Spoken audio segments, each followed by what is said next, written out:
The High Point Panthers look to start 2014 off with a bang as they welcome the Division II Lees McRae Bobcats into the Millis Athletic and Convocation Center. Hi there, folks. I'm Austin Ford, along with my partner Kevin Russell, coming to you live here on the Big South Network, presented by State Farm. Happy 2014, and Kevin, a big game tonight for the Panthers. They're on a 7-game losing streak, trying to break that here tonight. Absolutely, Austin. The Panthers didn't end 2013 on a good note, but they have a chance to start 2014 on a high note, and that's against the Division II Lees McRae Bobcats. This is a game for the Panthers to gain some confidence heading into conference play. As we take a look at our keys for tonight's matchup, first for the Bobcats, they're 6-5 on the year. What can they do to come on the road and spring the upset? Well, this is the key for any team trying to pull an upset, Austin. They've got to get out fast and take the crowd out of it. High Point's playing on their home floor in the Millis Center. They've historically been a very good team here in this building. Lees McRae needs to take the crowd out of this ballgame. The second key is they need to rebound as a team. Lees McRae isn't a huge team. High Point's a little bit bigger than them, so they need to do a good job of team rebounding. And as we take a look at the Panthers, they're 3-9, riding that 7-game losing streak. What can they do to get that win, number 4 on the season? Well, they need to do a better job of closing out on three-point shooters. This is a Lees McRae team that shoots it 17 times from beyond the arc per game. They average making 6 of them. High Point averages giving up 8. The second key is shooting confidence for the Panthers. I talked about it earlier. This is a game where High Point needs to get confident. They need to get confident going into conference play because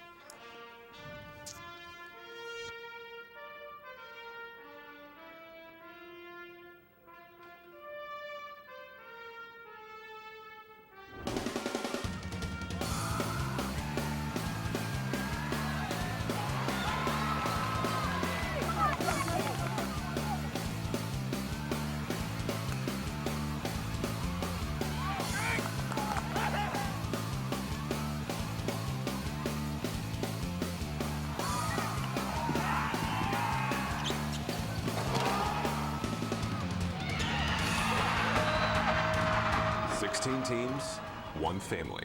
Feel the passion of High Point University athletics.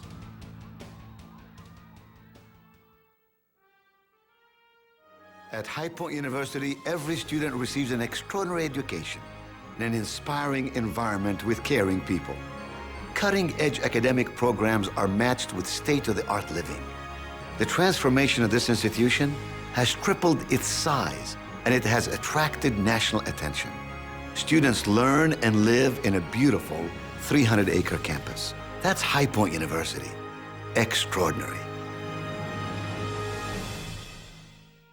To get your official HPU athletics apparel, go to shophighpointpanthers.com. Shophighpointpanthers.com offers a variety of apparel options, including items for golf, basketball jerseys, blankets, hats, and more. Be sure to check out shophighpointpanthers.com.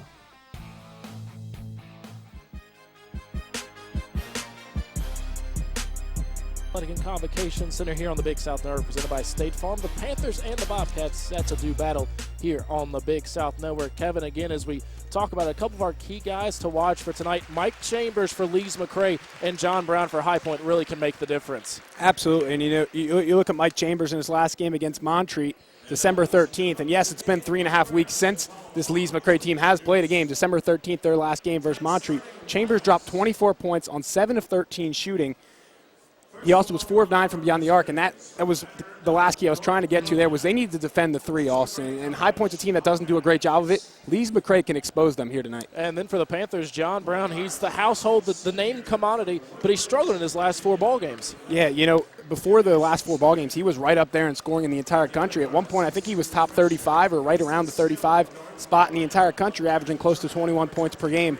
The last 4 games, he's kind of hit a slide. He's averaging only 13 points per game in his last 4 games, although he has played Syracuse and Arkansas in that stretch.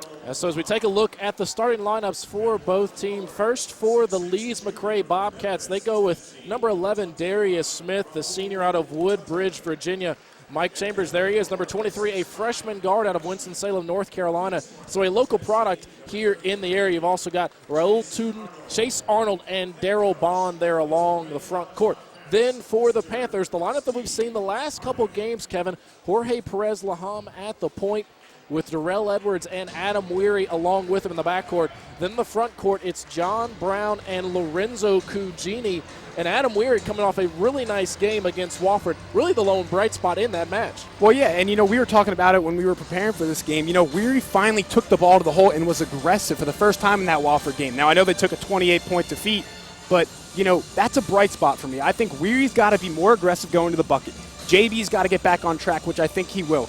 Wallace has played nicely over the past 5 games. And then you're talking about Lorenzo Cugini, who's getting the start tonight. He's been struggling the last 4 games, and it hasn't really been documented, but just pulling up his last 4 game stats, his shot's been really off to me, Austin. Just 8 of 28 from the field in his last 4 games, 0 of 3 from the line. That's a guy who's just not confident with the stroke right now. Good opportunity for him tonight to get back on the right track. And you have to think for Jorge Perez-Laham, the freshman guard out of Puerto Rico, this is really a big chance for him to cement the role moving into conference play. He started the last 3 ball games. He's averaging only about a point and a half, but he's averaging nearly 3.5 assists per game. So we're starting to see some growth from the freshman. Well, Austin, something we haven't mentioned yet is what this Lees McRae team is going to try and do tonight, and that is play fast and play with a ton of energy for 40 minutes. They're a team that's all about pressing and running the entire game. So this is going to be a great test, like you said, for Jorge Perez-Laham, because the last time they played a team like this, a team that liked to press and liked to get up and down the floor, was Arkansas, and we all know what happened there. They lost by 40 points. So this is a big game for Jorge. I think he's really got to learn to be mature, be confident under pressure, and I think you're right. This is an opportunity for him to solidify the starting point guard spot. The Panthers, as we said, in the midst of a 7-game losing streak, the last 4 of which have come on the road. Morgan State, Syracuse, Arkansas, and Wofford.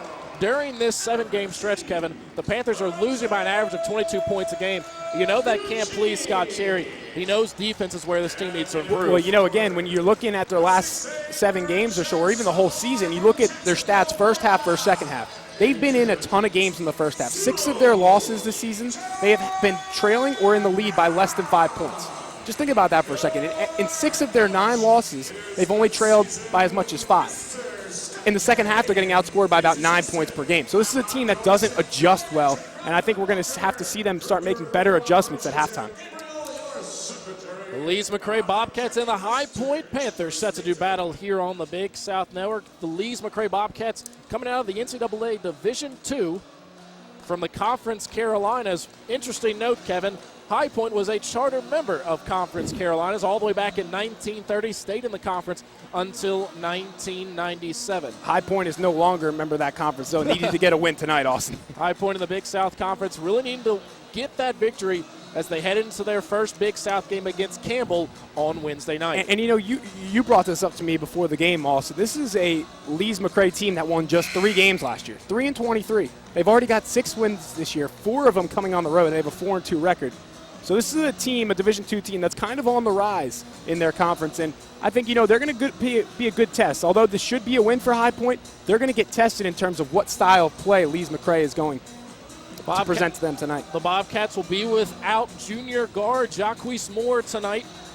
As you see Coach Steve Harden leading the way for the Bobcats in his 2nd season with the program.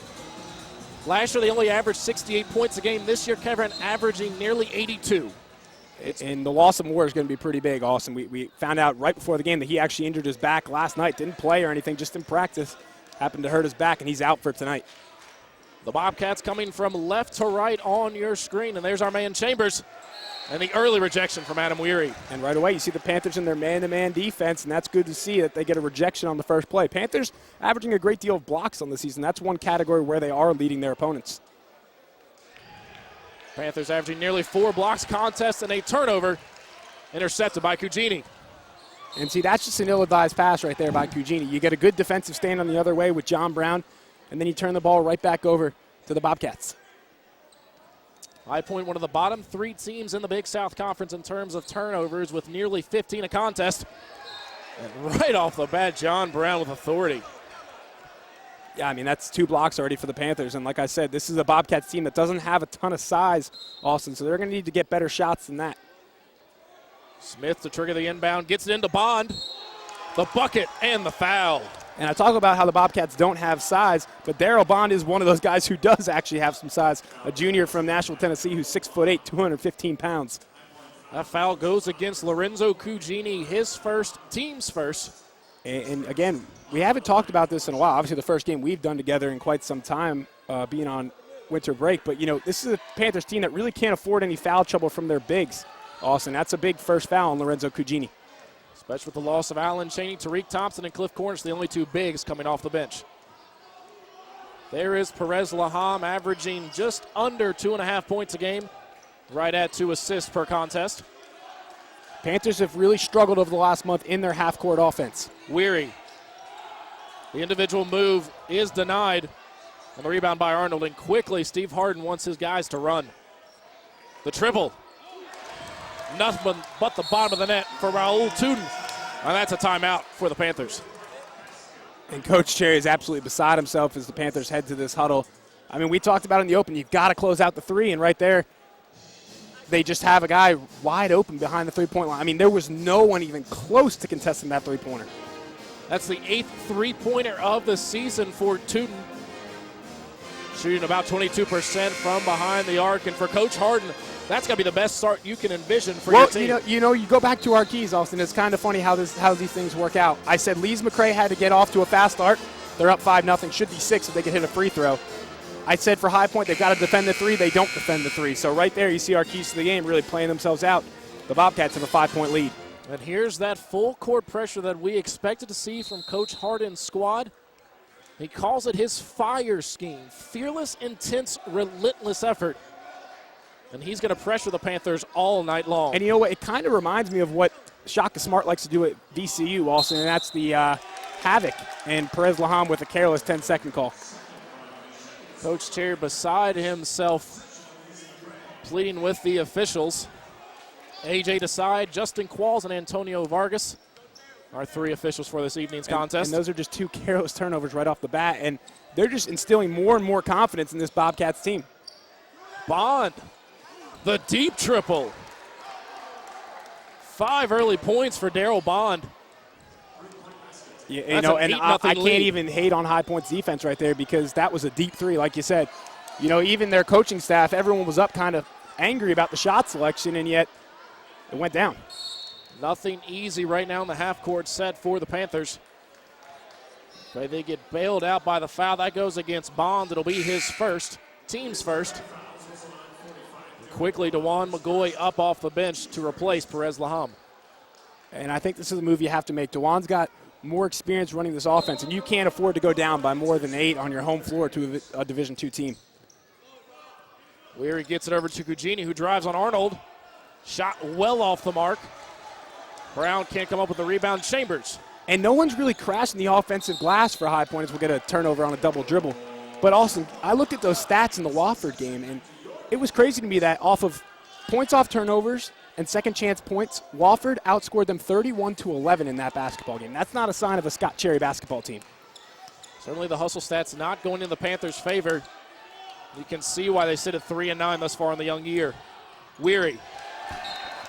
And yet another turnover. And now the Panthers will come out in their own version of the press. And, I think right now they're playing right into the hands of Lees McRae because Lees McRae is used to playing this style of basketball. The Panthers really haven't shown they can play this style. Smith weaves through the Panther defense, gets it to Bond. Shot off the mark, strong rebound by Cugini. Bond working really hard right there for the offensive rebound. Unfortunately, couldn't come away with it, but, man, it just seems like the Bobcats are out hustling the Panthers right now. 17:47 in the first half, and the Panthers find themselves in an early 8-0 hole. DeJuan McGoy, the senior guard out of Columbus, Ohio. Panthers just no movement on offense. Everything is a struggle in the half-court set. Nothing easy. Cugini on the baseline looking for some help. Edwards. And that's a good look right there. Good job by Edwards sitting in that short corner and knocking that one down. First points of the night for the Panthers. First points of the night for the Baltimore, Maryland native, Darrell Edwards. And that's patience right there because Edwards is the one who kicked it earlier in the possession to Cugini in the other corner. Notice that the other side was more open, kind of found his way to that side of the floor, and McGoy found him for the basket. Smith goes up top to Tudor. He liked it so much the first time he tried again. Brown with the rebound. I told you these Bobcats aren't afraid to shoot the triple. Shoot 17 a game. Weary to Cugini. The short corner's paying dividends for the Panthers. And that's where you got to get Lorenzo going. Weary's going to pick up a dumb foul right here. Just not a smart foul right there by Adam. First foul on Weary, second foul on the Panthers. But also, we talked about earlier, I think Cugini is the guy that really needs to get going. You know, we talked to Coach Cherry a bunch before the losing streaks began. He was saying how Cugini was really coming on. The last 4 games, he's kind of taken a step back. Let's see if he can get back on the right track. Less than 5 points and 4 rebounds a contest for Cugini in his last 4. Daryl Bond showing off the mid-range. He's got 7. Not just showing off the mid-range, showing off the spin move, too. Beautiful move right there by Daryl Bond. Bond averaged 3 points and 5 rebounds a game last year at Motlow College. As Brown gets on the board with his first 2. And that was just so easy. You wonder why the Panthers aren't going to it more often. Well, that's going to be a goaltend. Raul Toon's got 5. And there's the fast break intensity that we see from the Bobcats. Chad Hicks comes into the ballgame. He'll replace Arnold. And a good crowd on hand here, even though the students still are on winter break here at High Point University. And thus far, the Bobcats really shutting them out. Yeah, you know, not a lot of students on campus, but I got to say there's a lot of people from the community in the crowd, and the lacrosse team is actually back as well. Weary with a strong take to the bucket. Weary's going to have a pair of free throws. The foul goes against Raul Tootin, his first. First on Tudden, second on the Bobcats, and that'll send Adam Weary to the line. Last year's Big South all-freshman team member, shooting only 63% from the line this season, Kevin. Yeah, it's always been a weaker part of Adam's game, but like I said, I really liked what he did in the last game against Wofford. Obviously not the result the team wanted, but, you know, he's played well the last couple of games, a lot more aggressive going to the hoop. Had 21 points on 8 of 15 shooting, 5 of 6 from the foul line, and he shows the touch from the stripe with 2. And that's the thing, if he's going to be aggressive, he's got to become a better foul shooter because he's going to have a ton of opportunities. Timeout on the floor. 12-8 our score. Bobcats on top of the Panthers here on the Big South Network.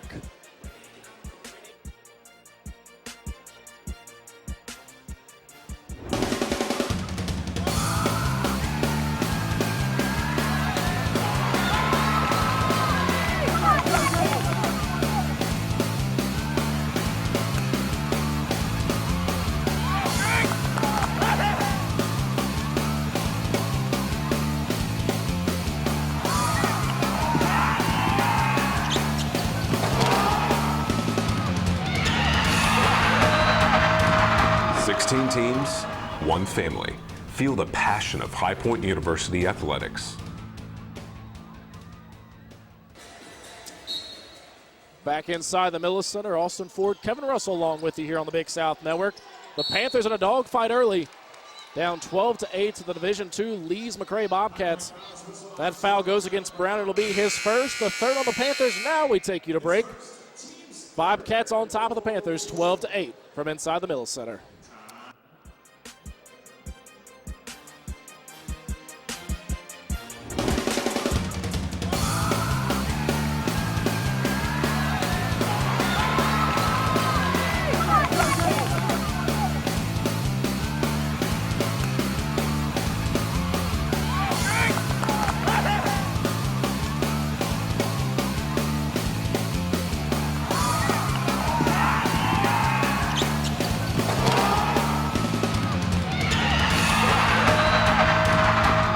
Teams, one family. Feel the passion of High Point University athletics.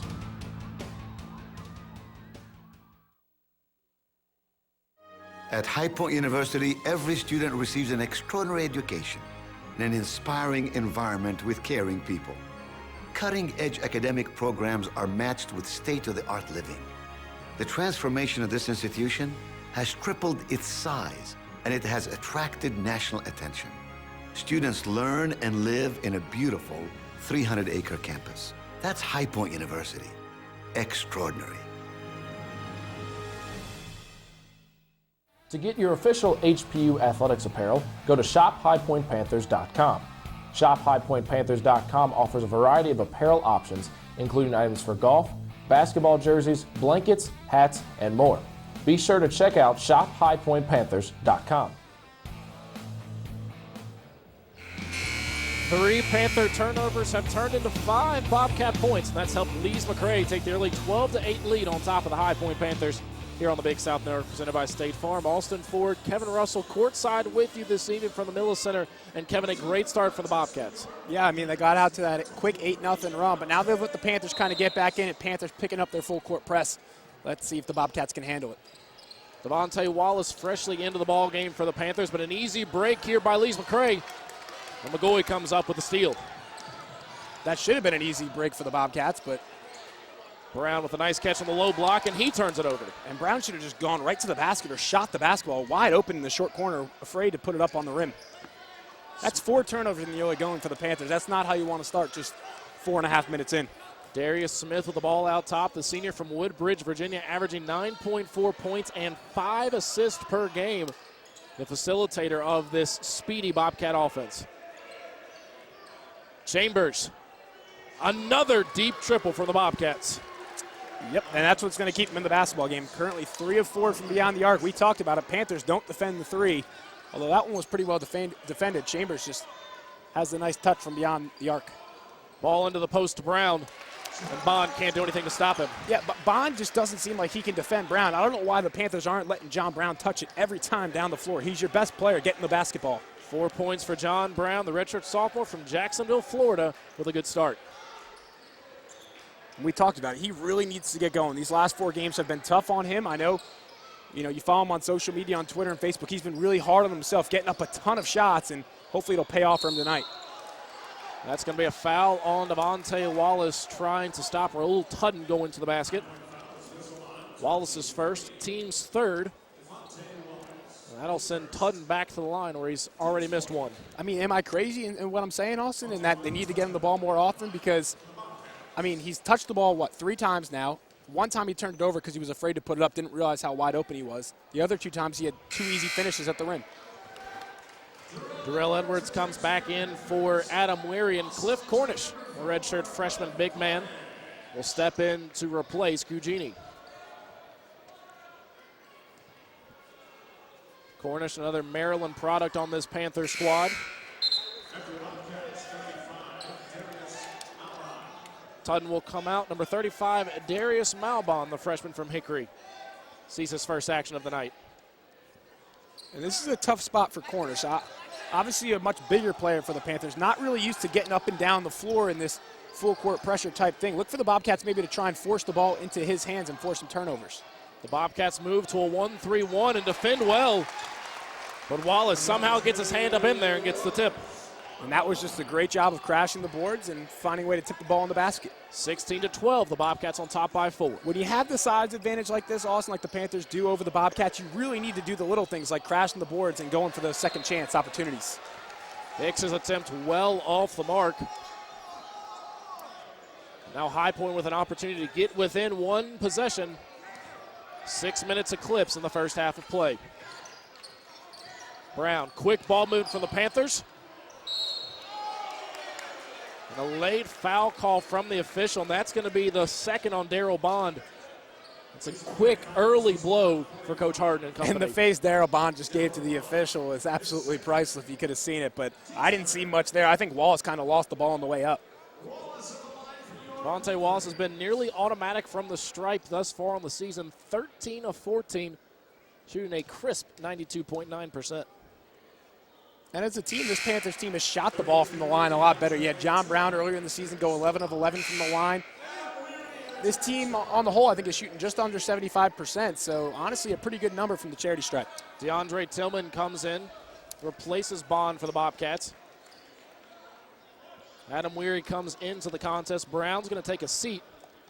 So a 4-guard lineup on the floor now for Coach Scott Sherry. You see him there on your screen. Not afraid to go with the smaller lineup. A good start for Devontae Wallace, 4 points, and the margin's 2. It is crazy how fast the Bobcats get the ball up and down the floor. If you're a Big South Conference fan, you can kind of almost see the similarities to this team versus a VMI team of the past with Coach Duggar Balcom. Weary, that's going to be a 2. Well off the mark. Wallace was there for a second to tip it. but Smith comes away. Wallace got unfortunate. He was right there in position, but the ball kind of hit off the rim twice. Tillman trying to tip it in. Hicks. The action is quickening here inside the Miller Center. Chad Hicks on the tip in, 18-14, the Bobcats. You know, Scott Cherry schedules every game for a reason, Austin, in non-conference, and this was probably a reason because they're going to see a team like this in VMI. Cornish with a nice spin. And he'll get the chance for the and one. And we've seen that move a couple times from Cliff this season. A very nice back-to-the-basket spin, beats his defender and draws the foul. He's shown he really does have some post presence down there, Austin. Foul goes against Tillman, his first, team's fourth. So both teams now with 4 fouls. You know, Cliff's seen a lot more minutes this year because of the injury to Alan Cheney, but he's a guy who can really develop into something special over the next 4 years. Also shown a nice touch from the line. He's now 8 of 10 from the stripe this season. Number 14, Dante Falls, comes into the game as we take a look at the replay of the Cornish spin. And now the Panthers still in that full court press. Falls replaced Hicks for the Bobcats. Jorge Perez-Laham also back on the floor for the Panthers. This is the first time we've really seen the Bobcats try and slow the game down at all, taking the shot clock beyond the 20-second mark for the first time really all night. That's a tough matchup for Cornish. He's covering the much quicker DeAndre Tillman. He does have a little bit of size, though, so he's going to try and force him down low. Now Cornish got caught on the switch. That was a nice step back from Smith. Could not find the bottom of the net. And Edwards gets the board. Wallace. Smith with another rebound. The pace is just unbelievably quick right now. Malbin swings it over to Falls. And now Smith is going to set up the offense. Panthers doing a good job not letting Smith get open. And that's just a forced-up shot right there. Lees McRae is falling in love with the three-pointer. They hit 3 early on, but they've gone cold, and they need to stop just jacking up some threes right now. Weary. Rejection by Tillman. Eugenia's going to come in. You think Coach Cherry recognized the fast pace might not be to Cliff's advantage and takes him out. And Austin, I don't think I've ever seen this small of a lineup on the floor. I mean, for the High Point Panthers. Their biggest guy on the floor right now is Cugini at 6'6". Number 0, Josh Gaither, checks into the ball game for the first time. Wallace thought about the triple. Goes in. Does not get the foul call, and Chambers comes away. And again, that was the case of Wallace being a little out of control, the ref not wanting to blow the whistle. I don't think that was a foul. I think that was the correct call by the officiating crew. 18-17, the Bobcats on top. And that ball taken away. Edwards all alone and misses the lay-in. An inexcusable mistake by the senior, and the Panthers still trail by 1, 18-17, here on the Big South Network, presented by State Farm. Hello, beautiful. Like a good neighbor, State Farm is there. Hi, Anthony. How much does my discount double check save me? About 150. Done. I don't have State Farm, but insurance, find me money. I got you $1. Oh, you almost had it. You gotta be quicker than that. Having insurance isn't the same as having State Farm. There to help you with unexpected savings. That's getting to a better state. See your local State Farm agent to help you with unexpected savings. There's a place where past vacation memories are talked about and shared for a lifetime, where new experiences never disappoint, and where the only thing better than visiting is coming back again. Visit Myrtle Beach, South Carolina. 60 miles of picture-perfect beachline will take your breath away, but leave your wallet happy, because you shouldn't have to sacrifice on your family vacation. Visit Myrtle Beach, South Carolina. Experience so much more for so much less, and leave with memories to last a lifetime. Suddenly Todd wants me to get great buns. He's a buns guy? It's nice having another guy who likes great buns in the family. Thanks, Mike. Call me Dad. Whoa, great buns. So smooth and round, you know? We've got great buns. Introducing fresh baked buns, served on 3rd-pound thick burgers, only at Hardee's. Lees McRae Bobcats looking to spring the upset on the High Point Panthers here on the Big South Network, presented by State Farm. 18-17 our score. See the HBU men's lacrosse team in attendance tonight, supporting their fellow athletic team here from the university. 7 3-pointers already for the Bobcats, and they knocked down 3, Kevin. And almost a steal right there by Weary coming out of this break. But, you know, I've been really impressed with the Bobcats. They don't have a ton of talent. You know, they're Division II, but, hey, they're playing really hard. They're using that fire system, and they're getting up and down the floor at an unbelievable pace. They're going to call that foul against Adam Weary. It'll be his second. So Adam, coming off a strong performance against Wofford, is going to see the bench early in this one. Devontae Wallace will come back on the floor. Panthers have rotated a couple different players on Mike Chambers tonight, Kevin, as now Darrell Edwards gets the call. Yeah, you know, they've done a good job on Chambers, and obviously Edwards is their best on-ball defender by the admission of Coach Scott Cherry, so it's not a surprise to see him on Chambers. Foul called by the underneath official. They're going to call it on Perez Laham. Not even sure if he was near the play, but that'll be his first personal, team 6th. Excuse me, that's the second on Laham. And, yeah, I mean, I agree with you, Austin. I didn't really see Perez Laham in the area of that foul. I thought if anything it would be on Edwards, but Brown's got to go out top to Chambers. Good hustle by Devontae Wallace. Gaither. Bobcats are showing they're not afraid to spread the ball and work out that three-point line. Again, every possession, though, they're just trying to get the ball on the rim before that shot clock hits 20 seconds. Tillman gets the board out to Chambers. Nothing but net on the open triple. He's got 6. And the Panthers just continue to lose track of those three-point shooters beyond the arc. I told you before the game Chambers likes to shoot the triple, had 9 attempts in his last game, made 4 of them, and yet the Panthers have left him open twice. 6 points for John Brown. The most effective scoring Panther thus far. And with Darryl Bond on the bench with 2 fouls, that's going to be a tough matchup for anyone on this Bobcats team. Malbin. Tillman was there for the rebound, but Brown comes away with it. Gets it knocked away from behind. Officials are letting these guys play tonight, Kevin. Yeah, and you know, I like it. I don't like the new rules where you're seeing fouls called so often. I think this has been a pretty well-officiated basketball game. They say that ball was last touched by Falls out of play. There you see Lorenzo Cugini on your screen. The sophomore from Stowe, Ohio, has upped his points per game by nearly 2 points a night. Upped his rebounds by a rebound and a half per game, and showing signs of progress in his sophomore season. Edwards out top, shot clock under 20. Brown doubled in the post, nearly a turnover, and a big rejection by Dante Falls. Cugini just got swatted away right there. Absolutely no contact. He didn't even question for a foul. It was a clean block all the way. That will be a foul. It'll go against McGoy, his first. Team 7th. So the Bobcats now will be in the bonus, Kevin, for the last 9:56 of the game. And you know, the fouls are piling up on the wrong guys for the Panthers. Obviously, John Brown doesn't have a foul yet, Austin, but you see DeJuan McGoy now has 1. Perez Lahan has 2. Weary has 2. So if McGoy picks up another foul, who is going to bring up the ball for the Panthers? Smith knocks down the first, a 73% shooter on the year. As Cugini comes out, Cornish checks back in the ball game. Smith had a season-high 26 points against Lenore Ryan, in which he went 15 of 17 from the line. He finds the back rim on the second.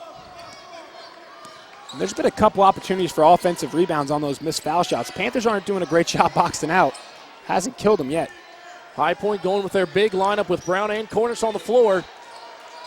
And Brown can only find the front rim. Arnold with the strong rebound. That's just an out-of-control look from John Brown. He needs to control himself and find a better look than that. And a turnover on the baseline. Falls couldn't handle the pass from Tudden. And Austin, sitting down here on the courtside seating, it's almost like a hockey game with all these guys coming in for both teams. Both teams like to run. Both teams like to do mass substitutions. We're seeing guys fly in and fly out. Both teams will go at least 10 deep. The shot clock was not started, so the Panthers will inbound here in front of the scorer's table.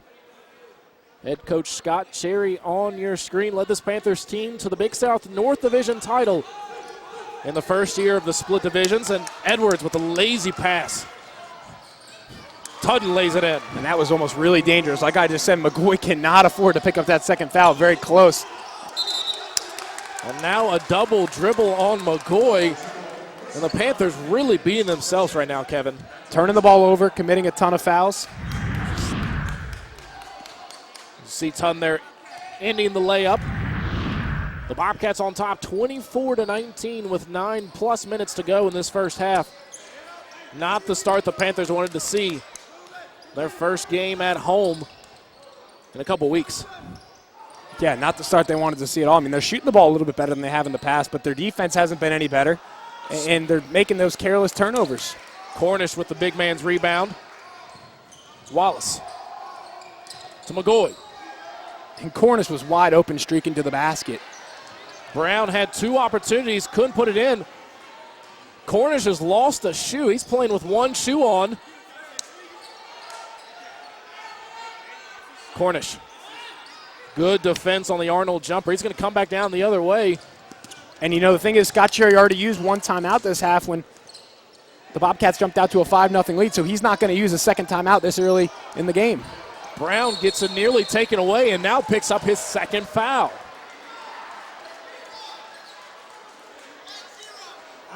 Two fouls on John Brown. He's got 6 points. And something we've seen all too often this season, Kevin, John Brown picking up multiple fouls before the 8-minute mark of the half.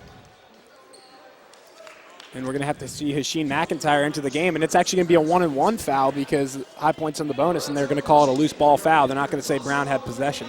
And you see Hasheen McIntyre there on your screen, number 11, only his 7th game action of the season, averaging less than 5 minutes of contest. Tudden will step to the line. He's got 8 early points, and if not for a couple missed free throws, he'd be in double bonus or double figures. Really not the start High Point was looking for. They're down 6 on their home floor right now to a Elise McRae team that they've played 2 Division I opponents in App State and UNC Greensboro and got blown out both times. 10 points now for Raul Tudden. He had 10 points in only 20 minutes of action in their last game against Montreat. The Bobcats showing they're not afraid of the big stage against the Division I opponent. It's going to be very interesting to see where the offense comes from right now. Cornish is going to have to get big inside, as you see right there. Cornish has his 5th point of the night. Full timeout called by Coach Harden. His team on top 26-21, Kevin. You see the High Point huddle there. Cliff Cornish there on your screen. What can Scott Cherry say to his guys right now? They're really being outplayed on their home floor. Well, I mean, right now, if you look at it, their 2 biggest threats to score the basketball, in my opinion, Weary and Brown are on the bench. So right now they're going to have to get back into this game with their defense, and their defense has really honestly been pretty bad this first half, Austin. I mean, they're just doing everything that Lees McRae wants them to do. I mean, they're giving open 3-point shooters. Obviously, Lees McRae got a little 3-point happy there in the middle, but, I mean, they're leaving guys wide open beyond the arc. What do you expect to happen? This is, I mean, high-level college basketball. People are going to knock down open shots.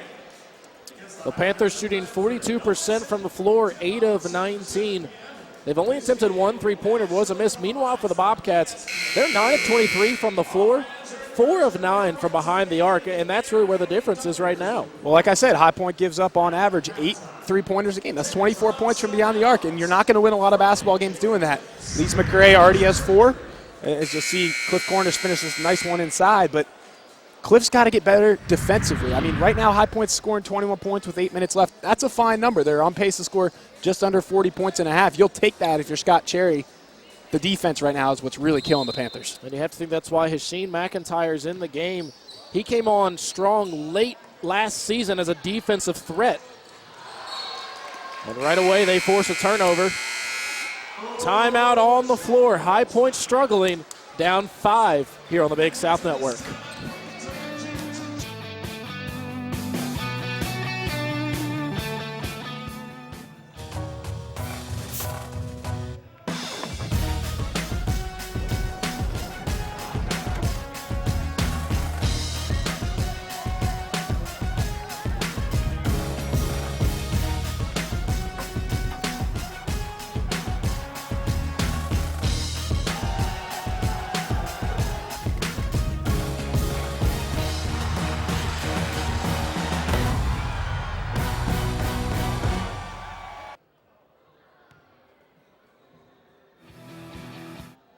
Welcome to the Wow Zone at Triangle Rent-A-Car. We have it, and you know you want it. Big, stylish, roomy, and all decked out.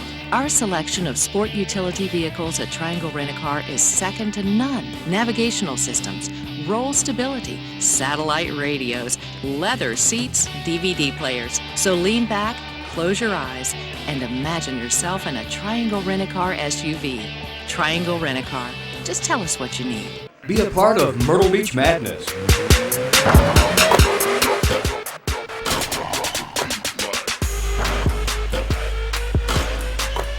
Visit myrtlebeach.com/Big South. Raul Tudden's 10 points leads the way for the Lees McRae Bobcats, who find themselves on top 26-21. John Brown leading the way for the Panthers, 6 points on 3 of 5 shooting, but he's got 2 fouls and will be sitting on that bench for the rest of this first half, Kevin. Yeah, he's going to be sitting on the bench. Adam Weary's going to be sitting on the bench. Perez Laham's going to be sitting on the bench. This is going to be a tough stretch for High Points. And right now you look at the points off turnovers. Lees McRae, I should say, has 12 points off turnovers. High Point with 0. High Point's already committed 7 turnovers in this first half. They come in averaging 14.5 per game. McIntyre out top, covered by Chambers. Gets it wide to McGoy. Virginia looked like he had position for a moment. Wallace short on the free throw line, extended Jay.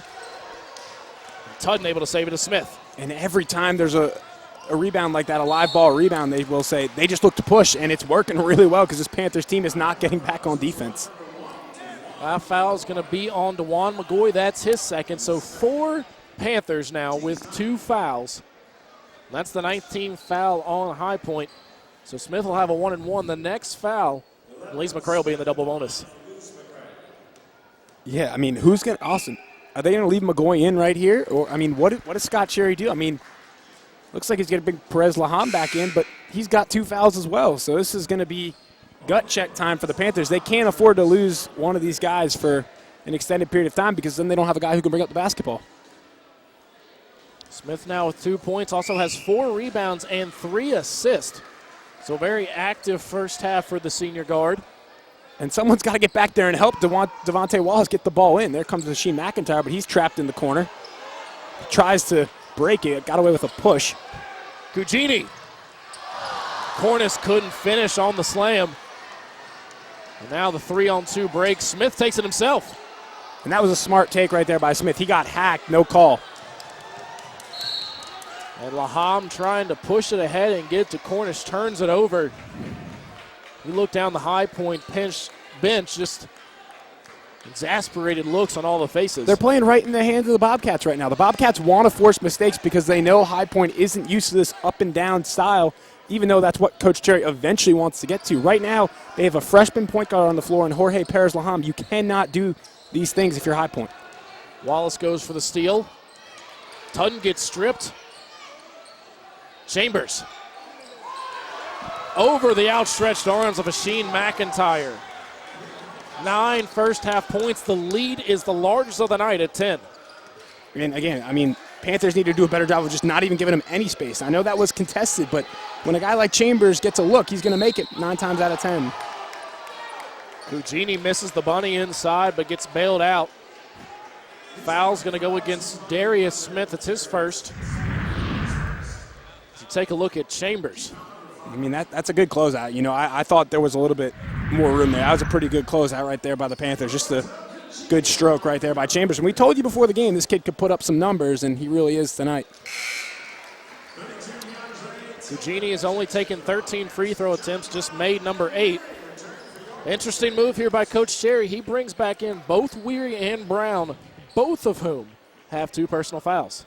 Well, Austin, I think, you know, what you said earlier, this might be a must-win game for High Point. Coach Cherry's playing like it is a must game right now because he's putting 3 guys in the game right now with 2 fouls apiece. That's something you really don't see with 6.5 minutes to go in the first half. Chambers beat everybody back down the floor, couldn't make the jumper, but the long rebound comes to Tudden. Panthers just getting absolutely outworked right now on the offensive glass. It's numerous second-chance opportunities we've seen the Bobcats have. Now High Point sits back into a 1-3-1. You have to think to try to protect those guys with multiple fouls. Tillman blocked from behind by Wallace. It's almost uncanny and unbelievable how careless with the ball the Panthers are right now. Brown. He gets fouled going for the inside lay-in. Panthers need to realize that they're playing right into the hands of what the Bobcats want to do. This is what the Bobcats do every game. The Panthers need to slow down the pace. Also, I go back to what they did against Syracuse. Now, I know they're not going to be able to slow it down that much because they're not playing against a patented 2-3 Syracuse zone, but my goodness, slow the ball game down a little bit. You don't need to play at the pace that the Bobcats are playing. Hicks will replace Tillman, who picked up that personal. It's his second. Since John Brown to the line, good on the first, shooting 75% from the free throw line this season. And adding to that percentage with a deuce there. And now you've got to be really careful on the defensive end. Perez, Laham, Weary, and Brown, you've got to play defense with your feet. Do not even think about contesting anything inside and picking up that third foul. Bobcats moving the ball around the zone, trying to spread it out. And the Bobcats should know what is facing them on the other side of the floor. They should know to take it right at those three guys. Shot clock down to 10. Smith. They're going to call the foul on Cugini.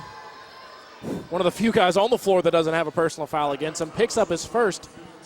Now the Bobcats are in the double bonus for the final 5:24. Panthers have cut into the lead. They were just down by 10, 31-21. It's now 31-25 as Smith goes for a pair.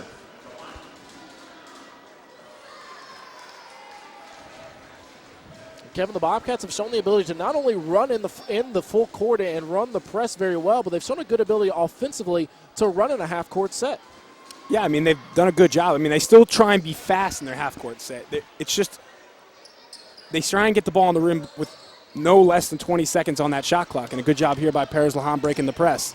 Brown takes it himself. John Brown doing everything he can right now. He's got double figures, but right now it's not offensively the Panthers playing that poorly. It's defensively. Tutton from way downtown.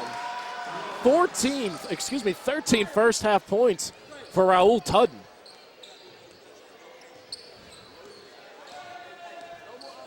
Laham will walk the ball up the floor, gets it to Weary. Cugini. And that's going to be a foul against Arnold. It's the first on Chase Arnold. And I like what the Panthers are doing offensively. They're going right inside to their best players who are on the floor. Brown, Weary, and Cugini all taking it strong. But, again, I'm really just – I can't say it enough how poorly the Panthers are executing on the defensive end. Already 36 points for the Bobcats, and they still got the better part of 4.5 minutes to go. Cugini connects. He's got 5. Tillman will come in. And the Panthers still perfect from the foul line as well, Austin. That's a nice little stat if this game does remain close. That's something you like to see in a close ball game. You're shooting the free throws well. 8 of 8 right now from the line. Trying to make it 9 of 9 is Cugini. Cugini defies the curse of the commentator, Kevin, and able to put in the pair, the lead to 7. 36-29, Austin Ford, Kevin Russell along with you here on the Big South Network, presented by State Farm. Make sure you stay with us at the half for the State Farm halftime report. We'll break down all the action from this first half of play. Probably not going to be a very happy High Point locker room when Coach Terry gets done with his halftime talk. Shot clock down to 10. Smith over the outstretched arms of John Brown. But again, they just lost track of the guy behind the arc who they were trying to get the ball to. Now, I know that was a good switch on the half of the Bobcats, but you cannot leave shooters open. 39-29, the lead back to 10. Cugini with a head fake. Hangs in the air and scores 8 points for Lorenzo. And a good move right there by Cugini, passing up the 3, going hard to the basket, like the take right there by Lorenzo. Chambers right back down the other way. We've got a track meet on our hands here, folks. Well, the Panthers right now are not in first place. And I'll tell you, the Bobcats have a pretty good traveling squad with them. It's getting pretty loud behind the Bobcats bench. They've traveled pretty well for this basketball game. Wallace, wide open. Off the mark, Brown chases down the loose ball. And Wallace had so much time, I think it was almost a detriment to him because he didn't kind of shoot that ball in rhythm, although they get it into Brown for an easy dunk. The John Brown throwdown. He's got 12 first half points, but here comes the Bobcats. just no let up. These Bobcats are fiercely running up and down the floor. Both these teams going to take a breather. We'll be right back with you. Lee's McRae on top by 7 here on the Big South Network, presented by State Farm.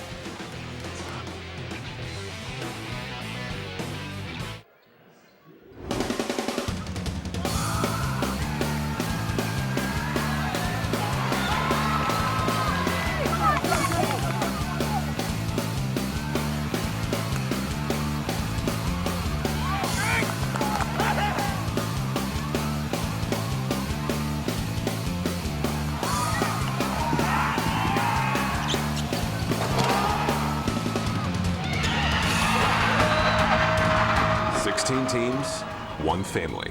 Feel the passion of High Point University athletics.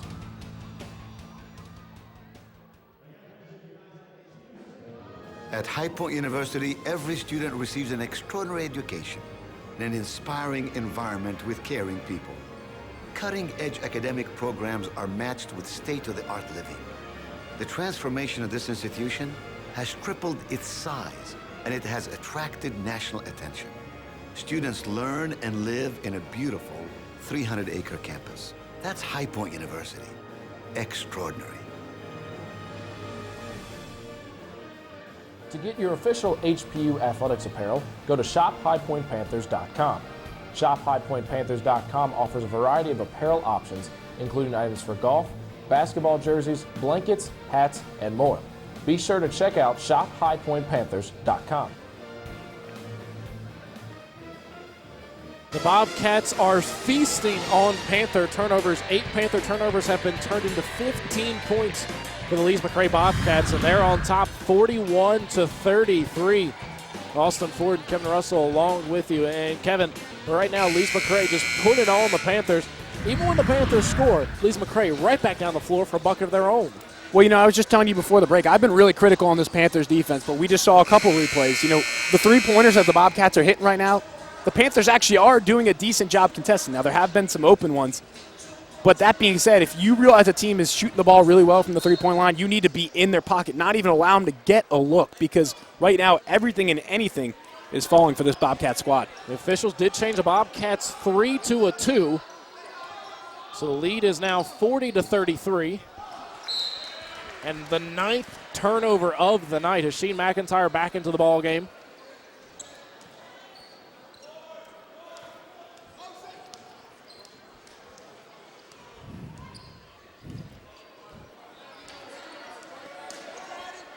They changed that to a three-pointer, so 41-33, the Bobcats on top. Panthers need to close out these last 3 minutes with some pretty good basketball, and they really need to do it without Brown, Weary, or Perez-Laham picking up another personal foul. Hicks just about had three-pointer number 8 for the Bobcats, but it rimmed out. And now High Point with the rare opportunity to try to score back-to-back buckets. And smartly, Perez-Laham slowed the game down finally. Didn't really try and force it down the floor. And this is where the Panthers can really execute in the half-court set. We've seen numerous good opportunities from Cugini and Brown in the half-court. McIntyre swings it to Perez-Laham. Nearly to no man's land. And the long two by Cugini. A fine first half for Lorenzo Cugini. He's got 10 points. And that was a good look right there from McIntyre. That was a good job. No-look pass back out to Cugini, who knocked it down. Lorenzo having a really solid bounce-back performance. I told you he was going to be big, and he's got 10 points early on in this one. 10 points, a couple rebounds, also an assist to his credit. More importantly, though, I think he's finding his stroke. He's really struggled. Like I said, 8 of 28 from the field in his last 4 games. Wasn't really shooting the ball with any confidence, but I think he's got that confidence back. Brown was able to block that one, but blocked it right to Chad Hicks. Gets his second field goal of the night. Coach Steve Harden, to our right, cannot be any happier with the way that his Bobcats have played through the first 19 minutes of action. Laham, Brown. Now, why did Jorge dish that one off, Austin? I mean, just go right up to the basket. He could have gotten fouled himself and maybe finished. He kind of put Brown in no man's land. Thankfully, John Brown's going to go to the line to shoot 2. That's the first foul on Dante Falls. The 8th on Lees McRae. It'll put John Brown back to the line. 12 points, 5 of 7 from the floor, Kevin. 3 rebounds, a block, and a steal. the man just fills up the box score. 13 now for Brown, and Wallace is going to come in. And the Panthers, I mean, still perfect from the line. I know it's only the first half, but 10 of 10 as a team from beyond the from free throw line, I should say. Definitely not 10 of 10 from beyond the arc. And you have to think, if they're making those free throws right now, that's the only thing keeping them close to this Lees McRae's team. Yeah, 11 points from the charity stripe, you're right, and it's still a 6-point Bobcat lead. Coach Cherry was able to put in 2 guys with 2 fouls for the last 5 minutes of play, and neither of them picked up a personal. Well, really 3, because he put in Perez Laham even earlier, and Jorge's still out on the floor. He was able to take Weary and JB out and make it a salvageable halftime score. 43-37. The Bobcats on top by 6. Tudden has had a fine first half, as has Darius Smith. Chambers will check into the next dead ball. Shot clock down to 10. Smith splits the double. Just throws it off the glass. And another offensive rebound. That's the 8th of the night for the Bobcats. And like I said, the 2 keys, fast start, which they've done, and they were going to have to rebound the basketball. Done a great job of that tonight, the Bobcats have. Really, really impressive performance. Bobcats couldn't get the 2-for-1 opportunity, so they'll run the clock down as much as they can. About a 10-second differential between shot clock and game clock. Smith out top on Laham. Goes with 5. The tough pull-up J off the mark. Cornish with the rebound. And they're going to call the foul the other way.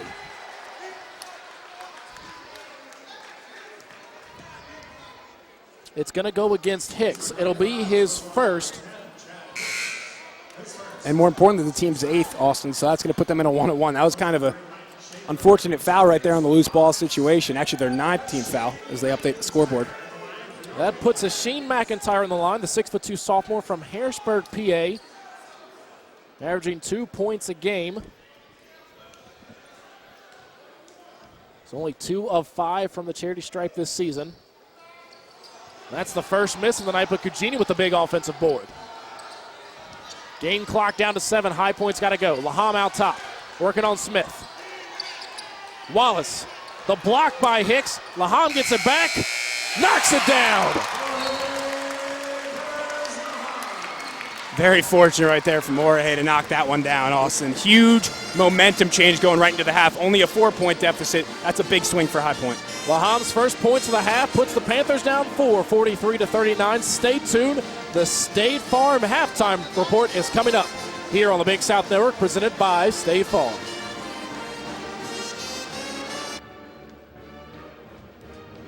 You'll find them inside each huddle, on every sideline, in every classroom, on each campus, from our neighborhoods to the corner office. Student athletes from the Big South Conference, serving in roles they've trained for all their lives. Leaders. The Big South Conference, developing leaders through athletics. Learn more at BigSouthSports.com. Did you know that glass is endlessly recyclable? These days, most glass bottles and jars produced in the United States now contain at least 25% recycled glass. And manufacturing recycled glass requires 75% less energy to produce than making it from new materials. So please put your glass where it belongs, in the recycling bin. Brought to you by Waste Management.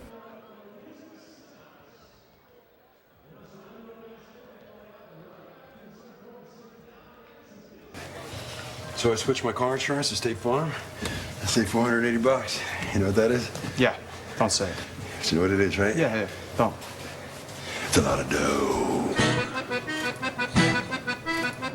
Switch and you could save $480 with State Farm.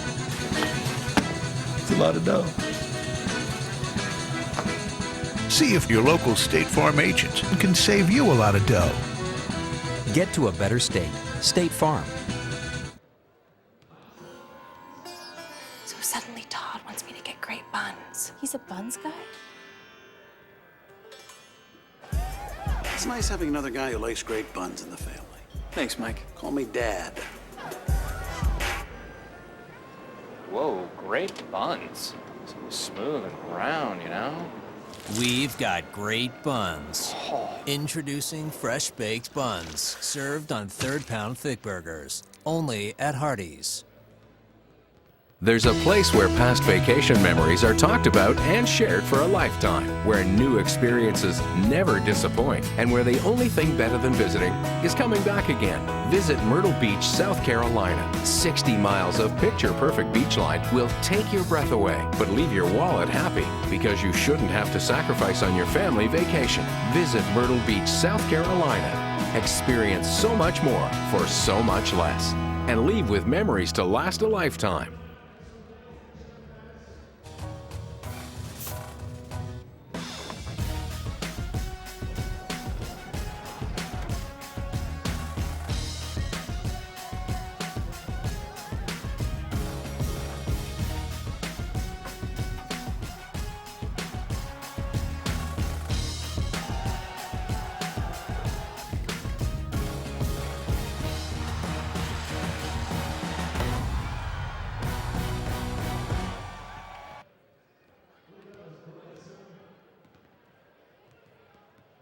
Team, you guys are doing a heck of a job.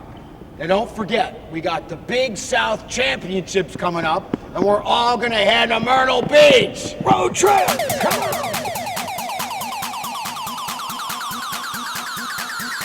Rock the beat.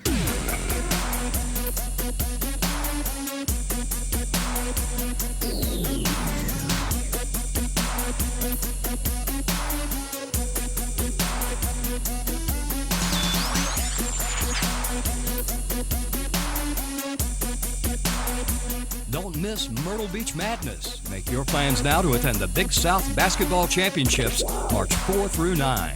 Everything you need is at visitmyrtlebeach.com/Big South. See you at the beach.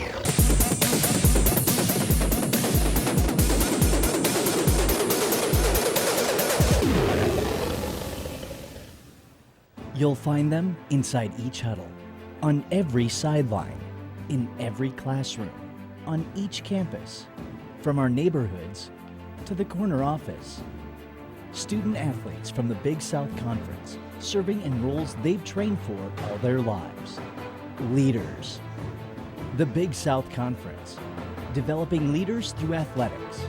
Learn more at BigSouthSports.com.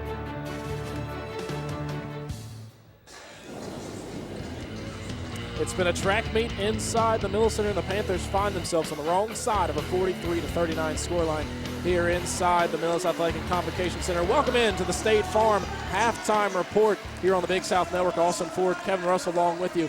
Kevin, as we take a look at the stats, it's just been an up and down affair. We take a look at a couple things. High Point with 9 turnovers in the first half, and Lise McRae was able to put 15 points on the board from those turnovers. Yeah, I mean, you can't have 9 turnovers in a half. This is a High Point team that actually only averages 14 a game, although I think the number is probably a little skewed because the last couple games they've really turned the ball over at a high rate.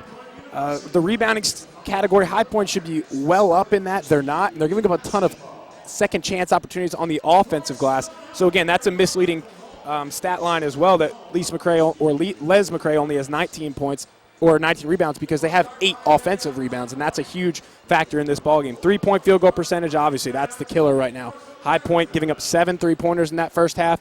They're shooting at 50% from beyond the arc. That's really what's giving the Bobcats this 4-point lead. Raul Tudden leads the way for the Bobcats with 13 points. He's 4 of 6 from the floor, 2 of 3 from behind the arc.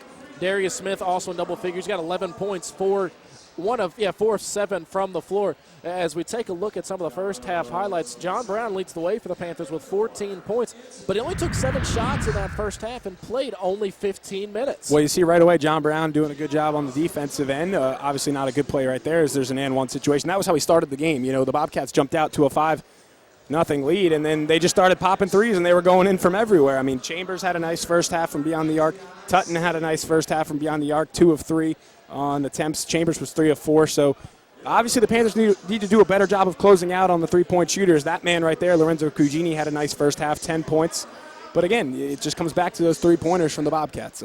We were looking over some stats, Austin, and you see Cliff Cornish go inside there for the N1, but Cugini has 10 points right now. His career high is 15, so well on pace to break that. And they're going to need another strong 14 point performance from John Brown in that second half. But the big thing in that first half, Kevin, High Point was able to score like right there Cornish did, and right back down the floor came the Bobcats. Coach Terry is going to have to stop that if he wants his team to come out on top here in the second half. 43-39 our score. Thank you for tuning in to the State Farm Halftime Report.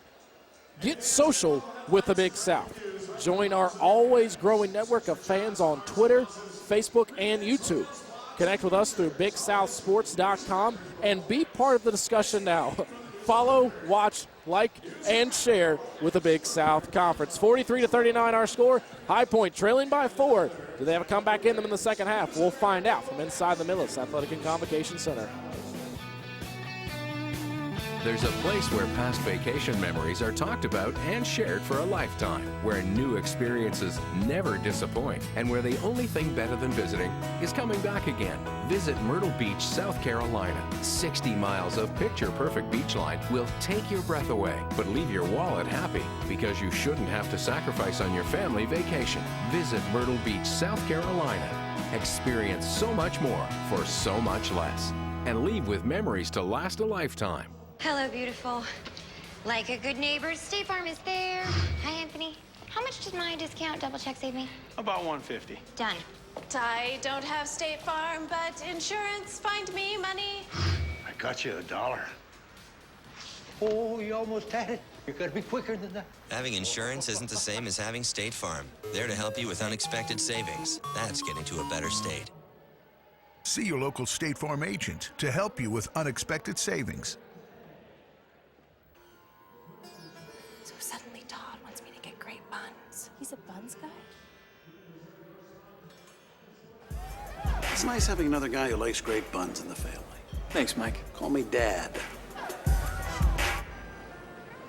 Whoa, great buns. So smooth and round, you know?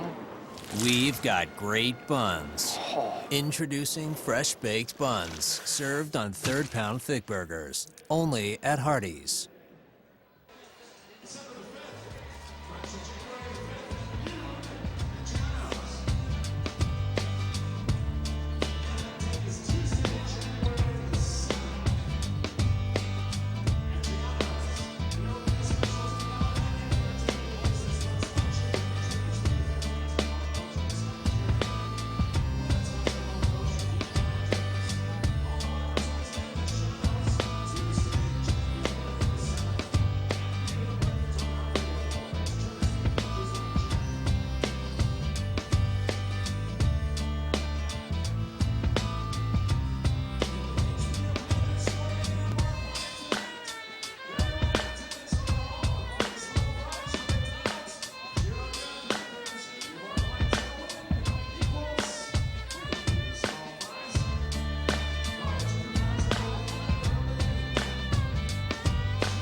43 points given up in the first half, tied for the most points the Panthers have given up all season, and they find themselves in a hole 43-39 here on the Big South Network, presented by State Farm. Austin Ford, Kevin Russell coming to you live from inside the Millis Athletic and Convocation Center.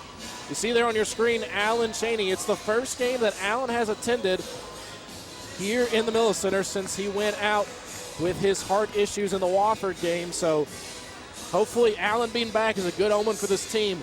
And Kevin, I don't know what Coach Scott Cherry said in the halftime discussion, but you have to think it was something fiery. Let's see how these Panthers come out here at the start of the second half. Well, Austin, I'll be honest, this is going to be a big half of basketball for this Panthers team. You know, their next game, they're in conference play against Campbell. So you can't afford to have a bad half here because your confidence would be shot. I mean, your confidence is already low. You're on a 7-game losing streak. You can end that here tonight with a nice second half, get on track, and then you go to Campbell, who's been struggling in the Big South. You can sort of get on a little bit of a run right here. But if you lose this basketball game and you play poorly in the second half, good luck the rest of the way. And you have to think what a confidence booster it would bring to Coach Steve Harden and company. Last year, his first year at the helm, his team was 3-23. They've already doubled that win total. If you add a victory over a Division I team, that would be huge for this. Well, and you know, I don't even really look at that first year under Harden because you know he doesn't have his guys. In order to run this system, the fire system, you've got to have the right guys. You and I were looking at it. They don't have a lot of guys from last year's team on this team this year. Only 2 guys returning. He's got his guys in place now, and he's proving that this fire system, or whatever you want to call it, is working, and working in a big way. Perez Laham did not have a bucket, but committed 2 turnovers in that first half, and he's still at the helm for the Panthers. And immediately go to Brown. Assist to Cugini. And a great job of Brown of feeling that double team, knowing someone was open. He noticed whose man it was. He found Cugini for the wide open layup. Good job by John Brown. You know, he's a guy who had 14 points in that first half, but I think Scott Cherry will take that every time.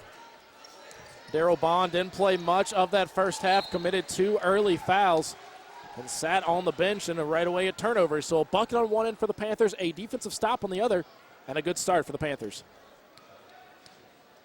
Perez Laham, Weary, Edwards, Cugini, and Brown, the 5 on the floor for the Panthers. Smith and Chambers and Arnold along the backcourt for the Bobcats with Bond and Tudden on the inside. And they're doubling John Brown every time he touches the basketball. There's going to be a lot of opportunities for other guys. Lorenzo Cugini now with 14, only 1 away from a career high. Brown with the block, but they're going to call the foul underneath. It was on Cugini. That's his second. And I thought for a second they were going to get JB on that foul. There's no way that should have been called on John Brown. Good job by the officials of getting the correct number. But you pointed out early on, Coach Harden and company coming out, doubling Brown, and JB's done a good job looking out of that double team and making the extra pass. And sooner or later, that's going to force them to stop double teaming JB, and that's when he's going to get his points. I know obviously everyone wants to see the points numbers, and his point numbers have been down, but if he can average 17 points a game and then give you 5 or 6 assists a night from that post position, that's a huge night from your big man. Speaking of a big night, Raul Tudden now has 15 on the evening. And a poor turnover by Perez Laham leads to the easy lay-in. And that just throws away the 4 points that you got from Lorenzo Cugini to start the half and tie it up. Can't afford those costly turnovers, especially live ball turnovers like that. And why didn't Cugini look to shoot the ball right there? I mean, he's got the hot hand. Shoot that ball from 15, 16 feet. Panthers now working around Coach Harden and company coming out in a man-to-man defense. You can hear the Bobcat faithful that have traveled well tonight. Weary.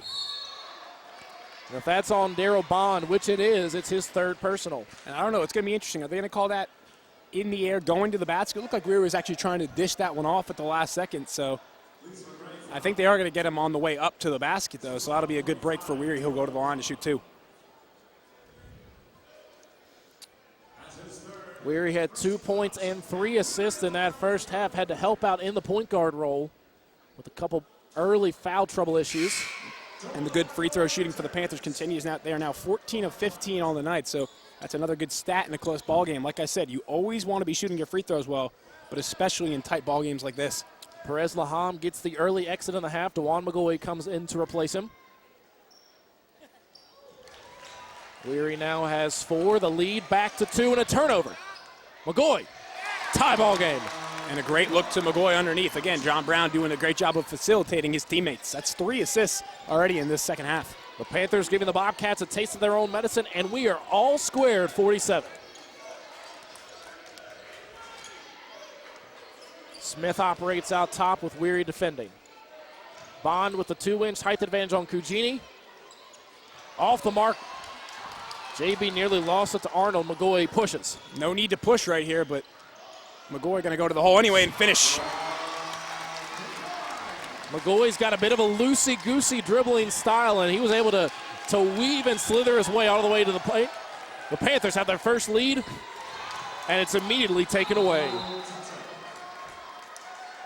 And Austin, that's just what I'm talking about. Just absolutely careless basketball. You leave a guy wide open behind the line after you take the lead.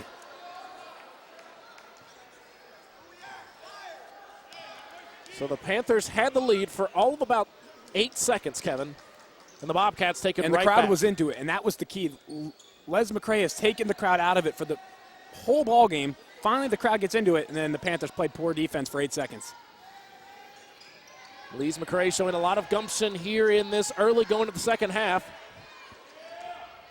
Cugini, tough all the way, and a new career high for Lorenzo Cugini, 16 points. Cugini's playing a great ball game right now offensively, and defensively he's playing strong as well. Almost had a steal on that entry past the Bond. Panthers back on top.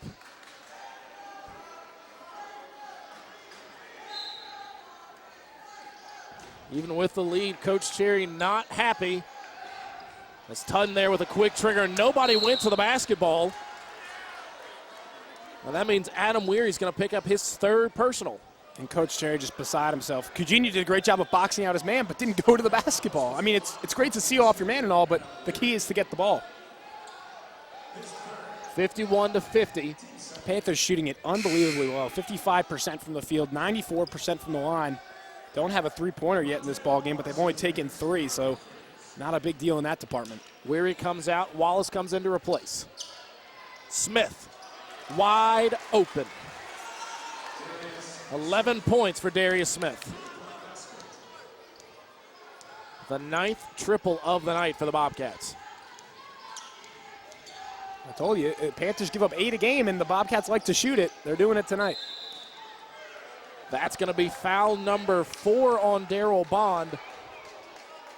So the big man who started off hot had 7 early points, and he's going to be sent on the bench for a good while. Tillman comes in to replace.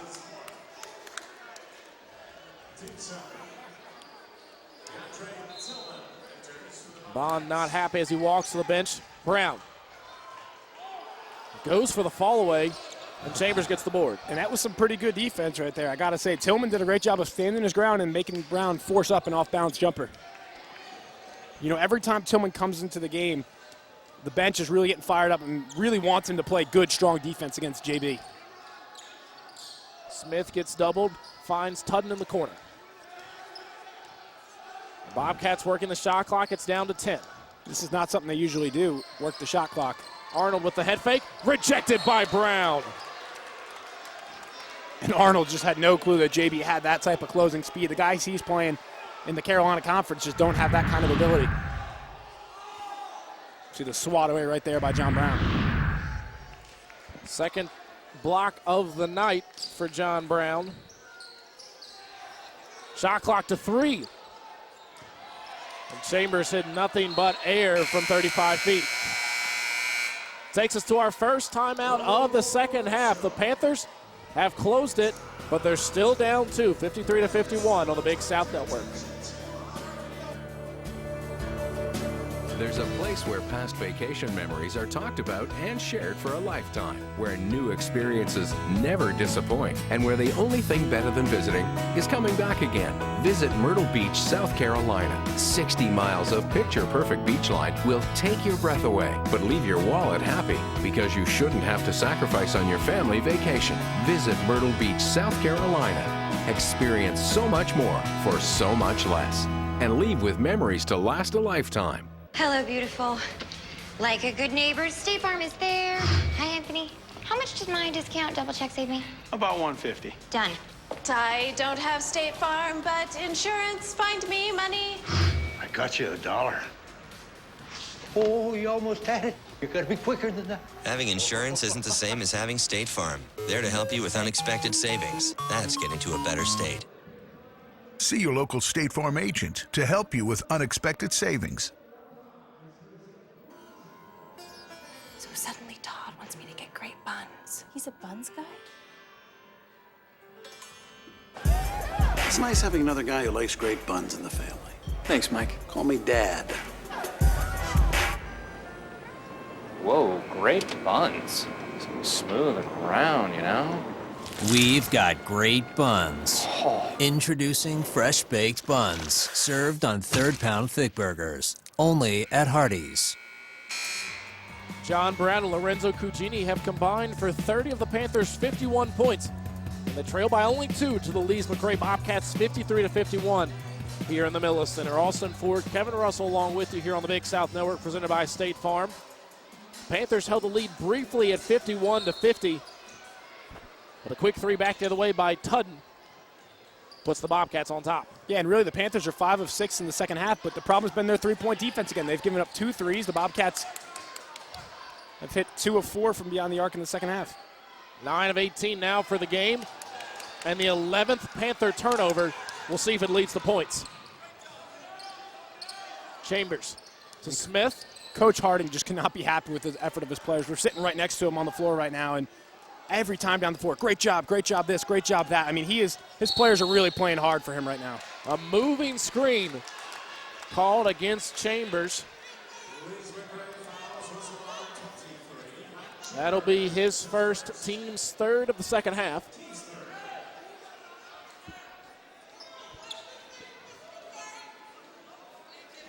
Wallace inbounds it to McGoy. Smith picks him up all the way underneath the Panther basket, or the Bobcats basket.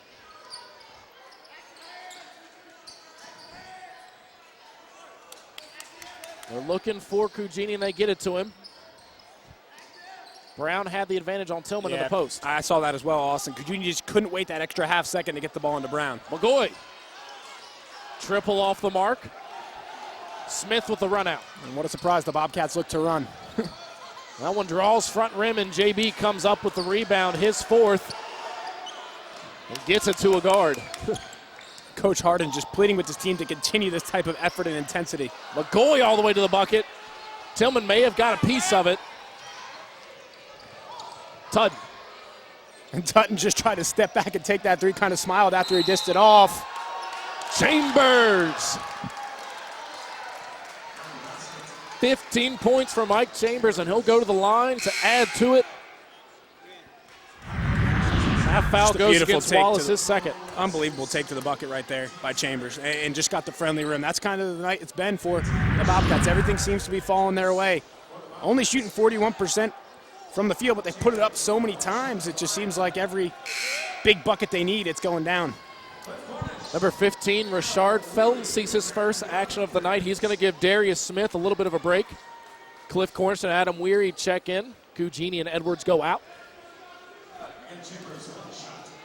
The Panthers, Kevin, seem to get close, but Chambers and the Bobcats just keeping them at arm's bay right now. But I will say, if this game does remain close, the Bobcats aren't shooting it nearly as well as the Panthers from the charity stripe. They're now 8 of 12. 66%. Panthers shooting it over 95%, so that could be a key stat down the stretch. Panthers are having a tough time getting it to Brown in the post. Looked like he was wide open, didn't go for it. Wallace, Brown, Cornish, Brown. And they're going to call offensive basket interference. The Panthers had 3 and 4 chances right there, Kevin, not able to get the short ones to fall. And, you know, everyone in the building is kind of confused by the call, but Felton now running the post.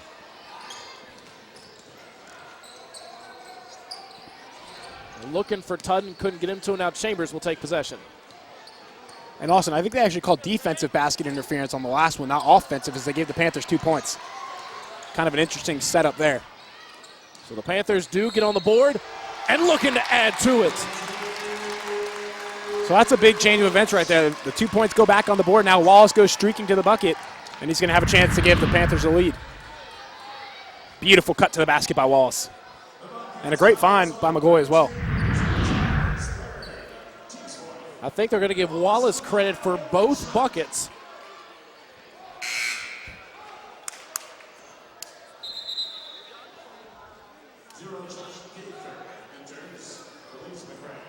As officials talking underneath the hoop, is Devontae Wallace going to get an and one opportunity. The foul goes against Tillman. It's his third. And there we go. We see, I was confused. I was kind of frozen there for a second because Lise McRae got 2 points. And I was like, wait, they didn't score the basket. So now the scoreboard's all set, and High Point's got a 1 point lead, 56-55. 56-55. Devontae Wallace has the last 5 points for the Panthers. Him and Lorenzo Cugini putting the team on their back right now in the second half. A board right there by Wallace. Panthers look to push. Weary slows it up, finds Brown with a mismatch inside. Wallace had McGoy open if he could have found the extra pass. And Weary was screaming at him to get him the ball, but Wallace just didn't keep his head up and couldn't switch the floor. Passing's been better for the Panthers in the second half, but they still missed a ton of opportunities. Shot clock down to 10. Weary's going to have to go. He's got Gaither covering. To the basket.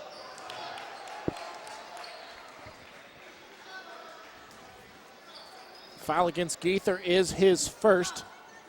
Team's fourth.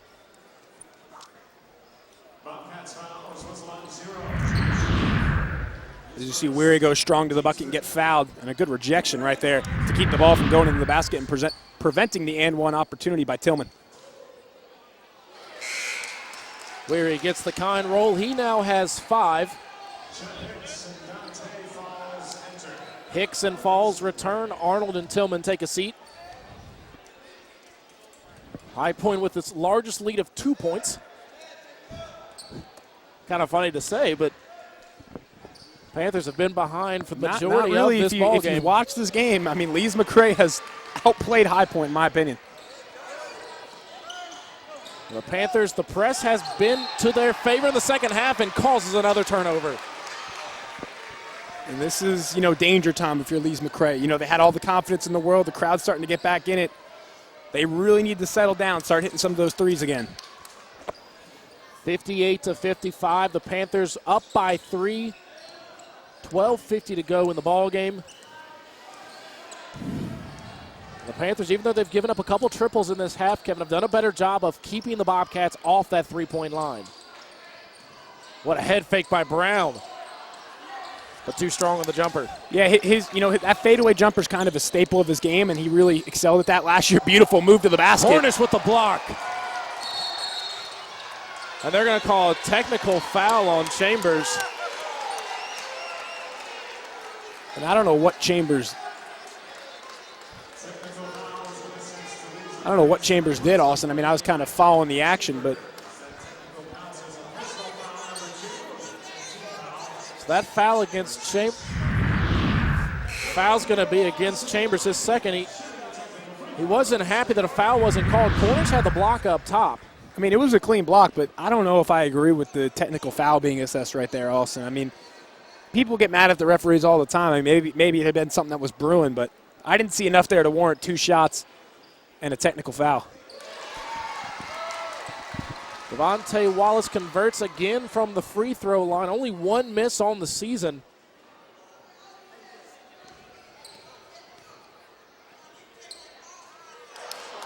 And as I say that, the curse of the commentator does come into play.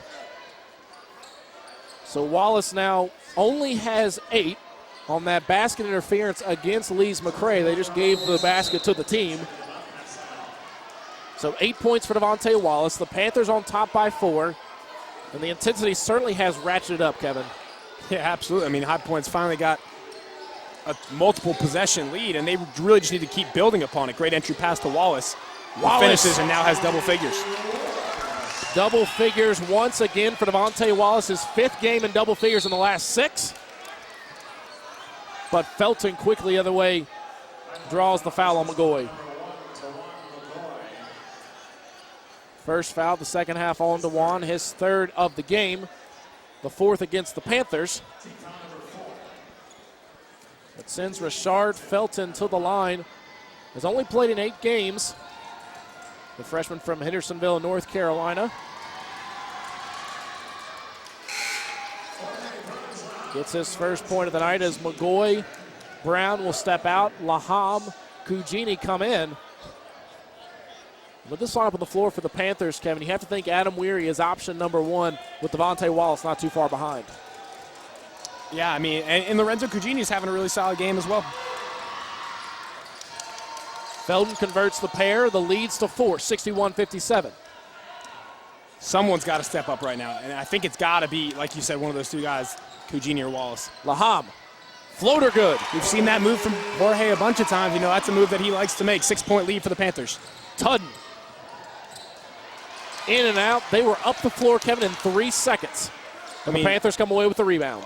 Awesome. Before the game, we saw them doing this drill where in warm-ups, they were using the entire floor. They were running up and down, just seeing how fast they could get up and down the floor. It's not a surprise that they got up and down the floor that quickly. Like I said, this offense very similar in the mindset, very similar to that of VMI. Wallace is feeling it. He's got 12. Is Coach Harding going to use a timeout? I don't know. If I was him, I would right now. His team's kind of falling apart. The lead is 8, 65-57. And you know, the Panthers have really done it with better defense here in the second half. They've only allowed 14 points, and we're almost halfway through. Tudden thought about the triple out top, sends it to Gaither. Into the paint.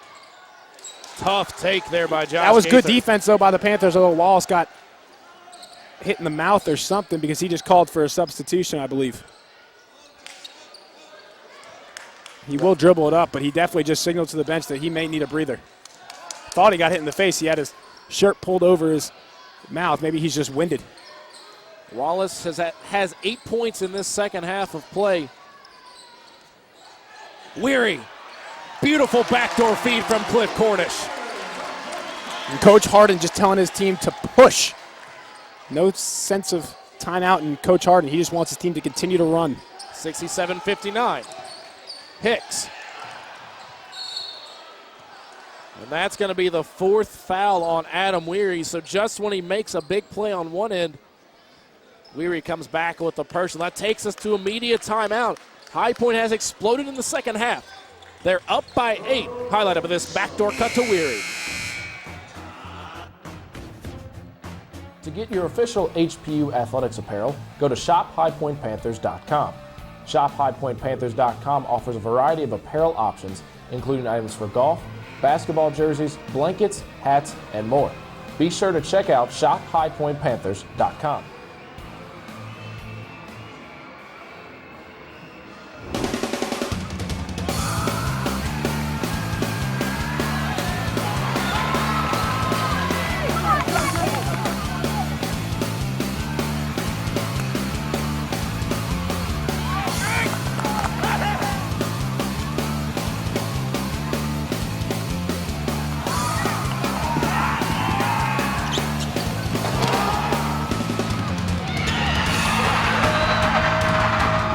Teams, one family. Feel the passion of High Point University athletics.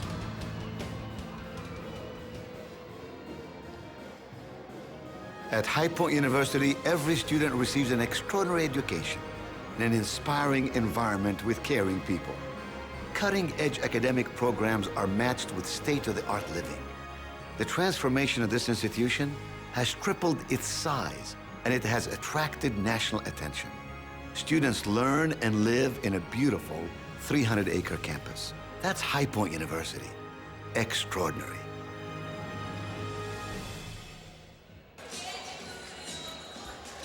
The Panthers now on top by 8, 67-59 here on the Big South Network, presented by State Farm. Austin Ford, Kevin Russell along with you. Lees McRae came out with a great first half, Kevin, but the defensive intensity has really picked up for the Panthers, and that Chambers technical may be the turning point of this ballgame. Yeah, I mean, that was just not smart by Chambers. I mean, I didn't think he did enough to warrant a technical, but he clearly did something before that because there's no way the referee just all of a sudden threw the tee. So he's got to be smarter, got to play with his head.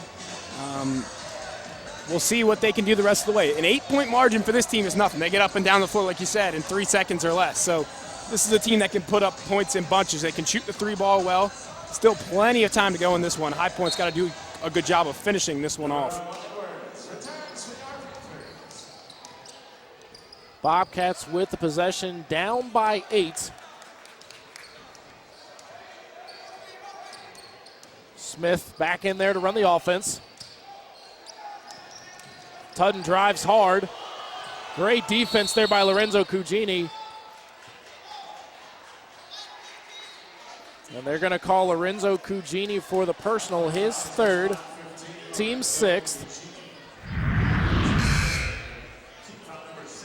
And we'll see what Cugini did underneath, and it kind of looks like he got arm locked right there with Tutton. Brown comes back into the ball game to replace Cornish John Brown, another JB-type night, 16 points, 6 boards. And I think more importantly, he had those 3 early assists in the second half. Gaither thought about the triple. Smith thinks about it, takes the long 2. That's well off the mark. And the turnover by the Bobcats trying to save it underneath their own hoop.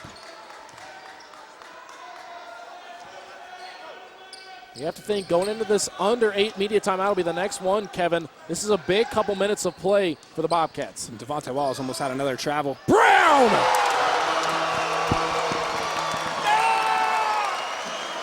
Austin, I could have swore Devontae was just throwing that one away. Did not even see Brown come flying in there. My goodness.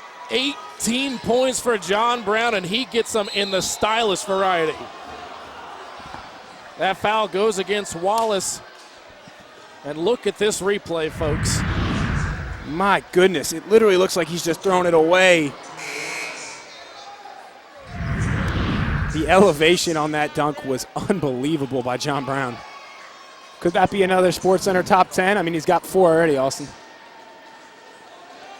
You got to make sure you tweet that to hashtag SCTop10. I'm sure we'll be having a YouTube video of that one coming out soon on highpointpanthers.com. Raul Tudden, though, doing his best to keep the Bobcats in. He's got 19 points now this evening. The funny thing about plays like that in basketball is, Austin, they count the same as a jump shot, you know? So in football, when you have a nice touchdown, it counts more than a field goal. But in reality, a nice dunk counts the same as any other basket you make the entire game. And High Point still is in a dogfight right now, only up by 8. 69-61, the Panthers on top. Laham running the offense with Wallace and Edwards, his backcourt running mates, Brown and Cugini, the 2 bigs on the inside.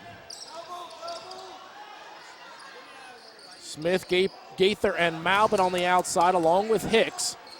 But Dante Falls, the only interior player for Steve Harden's squad.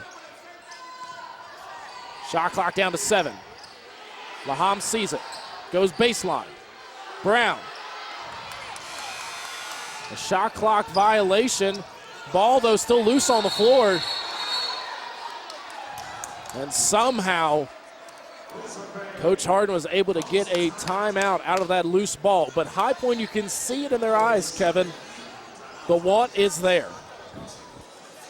We're going to break 69-61. High Point on top. At High Point University, every student receives an extraordinary education in an inspiring environment with caring people. Cutting-edge academic programs are matched with state-of-the-art living. The transformation of this institution has tripled its size, and it has attracted national attention. Students learn and live in a beautiful 300-acre campus. That's High Point University. Extraordinary. Need an excuse to go to the beach? Well, now you have one. Create a home court advantage and cheer on the Panthers at the visitmyrtlebeach.com Big South Basketball Championships from March 4th through the 9th in Myrtle Beach, South Carolina. Contact High Point's ticket office for more information. We'll see you at the beach. To get your official HPU athletics apparel, go to shophighpointpanthers.com. Shophighpointpanthers.com offers a variety of apparel options, including items for golf, basketball jerseys, blankets, hats, and more.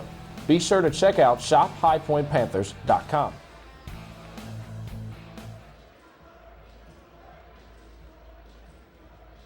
.6% from the field in this evening's game and find themselves finally on top, 69-61 over the pesky Lees McRae Bobcats. John Brown leading the way for the Panthers in 24 minutes of action, Kevin. Yeah, he's got 20 points, 6 rebounds, 2 assists, 2 blocks. Just another typical John 3 Brown steals. game. You know, we've kind of been hard on him for those last 4 games. And a lot of people around the program who don't really follow the team all that closely have been hard on him. But think about the guys he's been going up against these last 4 games. He's been going up against guys from Syracuse, guys from Arkansas, who were recruited to those programs for a reason because they're better than the competition he's playing in the Big South. So to see him struggle and still have 13 points a game is a good sign, in my opinion, for the Panthers. You're not going to average 20 points a night against those guys. And if you do, you're going to be one of the top-rated players in the entire country. McGoy has come back in for the Panthers to relieve Perez Laham. And the Panthers, though, able to force the turnover. I got to tell you, Coach Harden, even though his team's down 8, they lost a halftime lead, it has not fazed him one bit over here on the sideline. No, and it hasn't really fazed his players at all. I mean, I know they're not playing with that same level of confidence, but, hey, they're still playing pretty solid basketball. There's a guy that's been confident tonight. 18 points for Lorenzo Cugini. Continues to add to his career high. Yeah, and 7 of 9 from the field, just having a very, very solid performance. Smith goes to the bucket. Sneaky quick there from Darius Smith. He's got 13. These Bobcats just will not go away, Austin. Every time the Panthers seem like they're going to keep going and make this lead 15, 16 points, Bobcats find a way to get a bucket and keep it in single digits. 71-63, 7.5 minutes to go. The lob inside to Brown. They're going to call the foul on the floor. No shot for Brown. As that foul goes against Falls, it'll be his second. Timeout on the floor. 71-63. High Point on top by 8.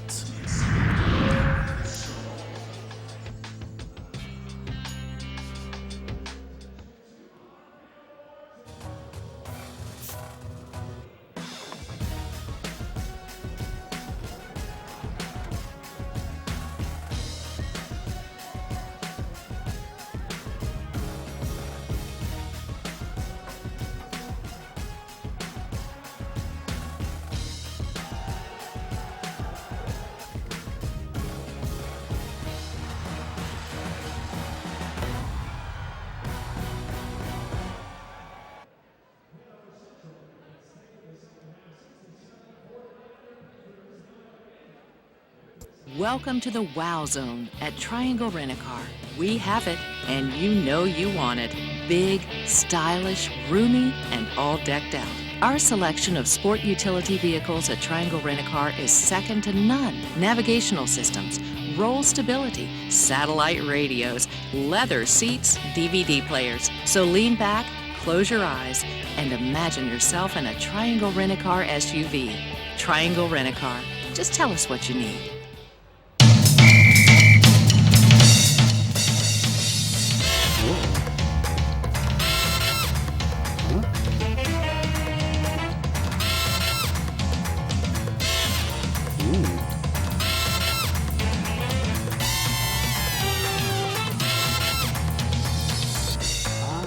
Plans today to attend the Big South Basketball Championships. Go to visitmyrtlebeach.com/Big South. John Brown leading the way for the Panthers with 20 points, and he'll have a chance to add on to that number here. He's 4 of 4 from the line, 7 of 11 from the floor, and converts on the front end of the 1-and-1. Just another typical John Brown night. If he makes this, so like you said, he'll have 20 points on the night. But I think more importantly, 2 assists. Really could be 3. He had 3 great plays early on, dishing the basketball. Has 6 rebounds, though he misses that one right there. So that free throw off the mark, and quickly ahead comes Smith. Smith is unbelievable how fast he gets up and down the floor. You want to talk about getting up and down the floor in 3 seconds. He might have done it in 2. Maybe a second and a half right there. Flying down the court. 7-point margin. The Bobcats will not go away inside the Mills Center.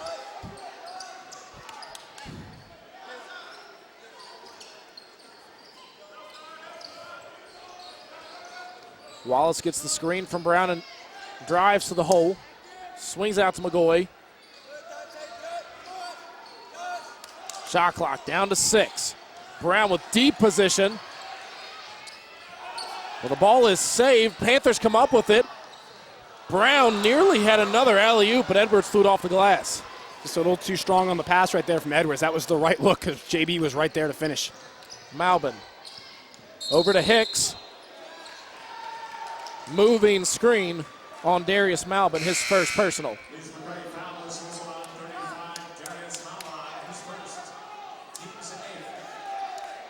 Gaither and Hicks will sit.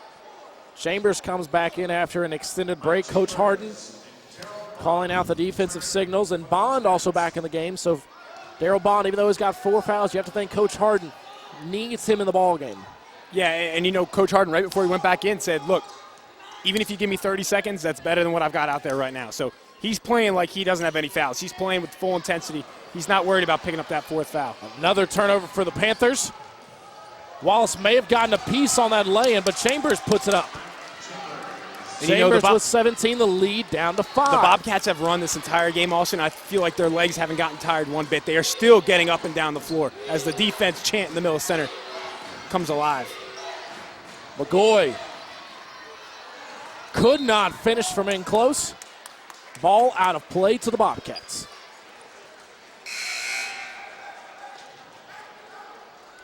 Offense for defense as Weary comes in for Edwards, even though Edwards a better defender.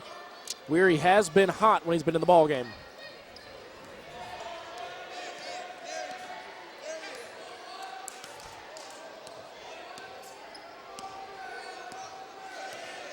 Smith now slowing things up, getting this Lees McRae team into their offensive set. What a jumper by Darius Smith, 17, 8 of which have come in the second half.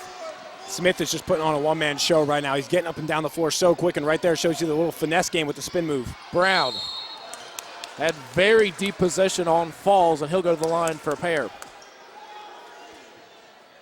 The 3rd on Dante Falls, the 9th team foul on Lees McRae. So another foul will put the Panthers into the double bonus.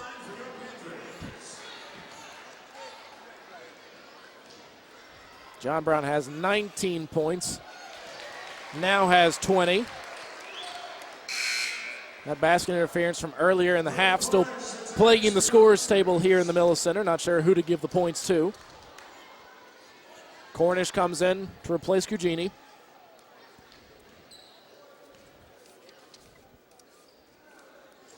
Another 20-point effort for John Brown, 5th such effort on the season.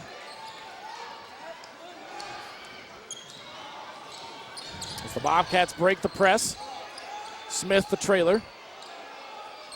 Smith thought about a really deep 3 right there, but good job closing out, not giving him any chance to even attempt it by Wallace. That's kind of the shot that's been dropping for the Bobcats, so Wallace knew it and got right in his grill. Bond, way downtown. Not much you can do if you're Cliff Cornish right there. That's literally what I'm talking about, because that shot was taken from just about the start of the HPU logo on center court. Wallace goes to the hoop, fouled by Chambers.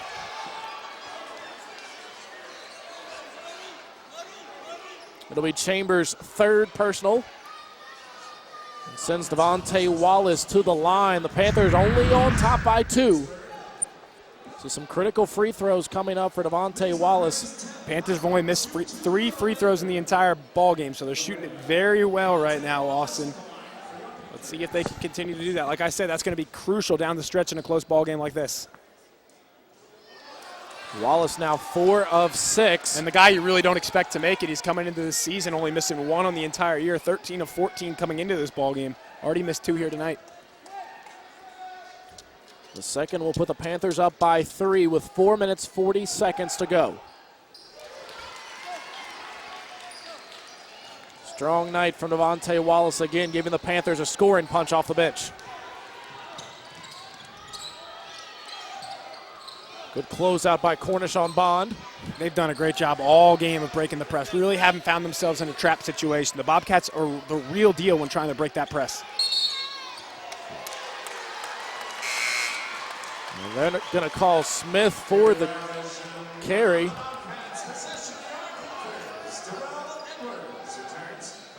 Coach Harden just kind of laughs it off. I mean, we've seen a couple questionable calls on the ball handling from the Bobcats. I didn't see much there, and that's a call you very rarely see, especially in a tight ball game like this. The officials really should eat their whistle on that one. 17 turnovers for the Bobcats, right at their season average. Brown with deep position on Bond, gets it, spins, and what a rejection by Malbin. And that was a clean rejection. Actually, they could have called the jump ball right there, but decided to let him play. Malbin. Bobcats have tied it up. How do you leave a guy that wide open, Austin? I just don't understand the Panthers' defense right now. They had a 10-point lead in this ballgame, or 9 points.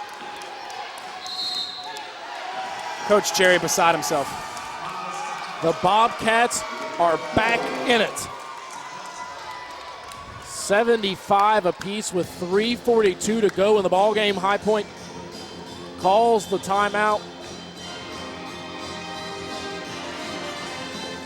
3:42 to go in the ballgame. 75 are scored. And just look at how deep that one is, Austin. I mean, Bond just pulling up from the middle of nowhere, and then this one right here was pretty deep as well. But again, no one in the face on that attempt. Three-pointers have really been the difference tonight for Lee's McRae. Smith has a pair. Tudden has 3. Chambers has 3. Bond has 2. Malbin just hit one. They have got guys up and down the roster knocking down three-pointers, and has led them to a tie game. Austin, the Bobcats have 33 points from beyond the arc. The Panthers have 0. You want to know the difference and why this ball game's close? There's your stat right there. Panthers yet to make a 3, have only attempted 4, so they're really not trying to do that in their offense. Yet they've given up 11 three-pointers to the Bobcats. The Panthers led by 10 with 9 minutes and 44 seconds to go in this half. And the Panthers have only scored 4 points in the last 4 minutes of play. We've got a decent crowd on hand in the Miller Center, to be honest, Austin, and they're getting treated to quite the basketball game right now. Actually, the announced attendance just over 1,200, which is 2/3 of the way filled for the Miller Center. Good crowd for a on-break game. Into a 1-3-1 zone goes the Bobcats and nearly force a turnover. And Bond's just playing the top part of that zone. That's going to probably keep him out of foul trouble as well. Brown. Good look right there. Brown went right to the rim and did a good job of finishing. No electrifying finish that time, but it goes down nonetheless. 23 now for Brown. Falls, goes to the ground, and they're going to call the foul on Edwards. And that was the correct call. I know it was a little bit late whistle, but that was the correct call on Darrell Edwards. The Panthers cling to a 2-point margin. Our last media timeout of the half. Will they hold on? They're up by 2 on the Big South Network.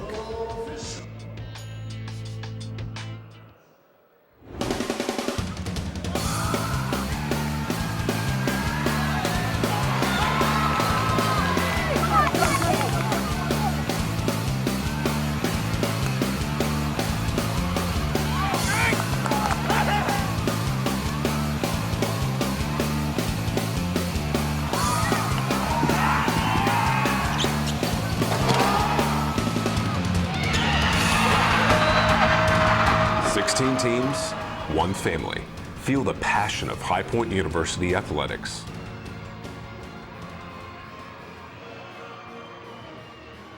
At High Point University, every student receives an extraordinary education in an inspiring environment with caring people. Cutting-edge academic programs are matched with state-of-the-art living. The transformation of this institution has tripled its size, and it has attracted national attention. Students learn and live in a beautiful 300-acre campus. That's High Point University. Extraordinary. To get your official HPU athletics apparel, go to shophighpointpanthers.com. Shophighpointpanthers.com offers a variety of apparel options, including items for golf, basketball jerseys, blankets, hats, and more. Be sure to check out shophighpointpanthers.com. Back inside the Miller Center, 77-75, High Point on top. The officials looking at that last passage of play, trying to verify who that final foul was called on. Should be a foul on Darrell Edwards.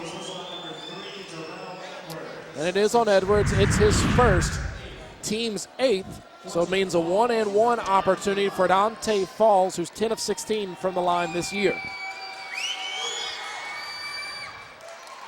And rattles that one in off the front rim. Late in the game with a team that likes to run like this, you look for them to maybe miss shots and miss free throws on the front end. That one just got in over the front edge, so lost that on the second. Again, hits the front end and goes in. Maybe their legs are starting to give out a little bit, but with 3:10 to go, they don't need to hold on for much longer, Austin. Falls is a freshman from Shelby, one of 13 new players on this Bobcat squad. Brown.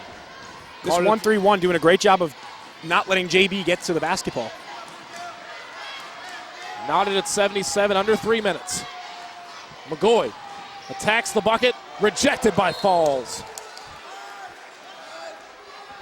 And Coach Harden over here just continues to smile and clap and encourages guys to keep playing with that fire mentality.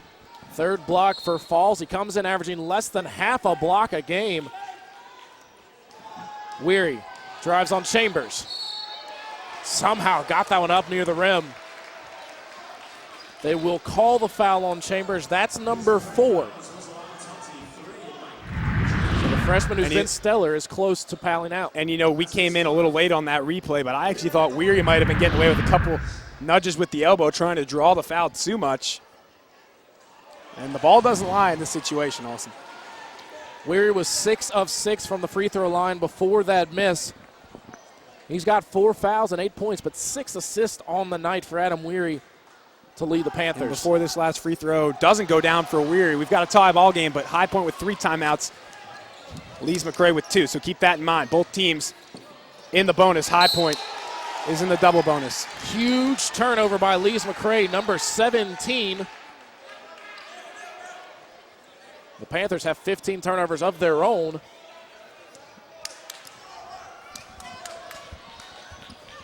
Ball movement has been much better for the Panthers in this half. They now have 16 assists on 27 made baskets.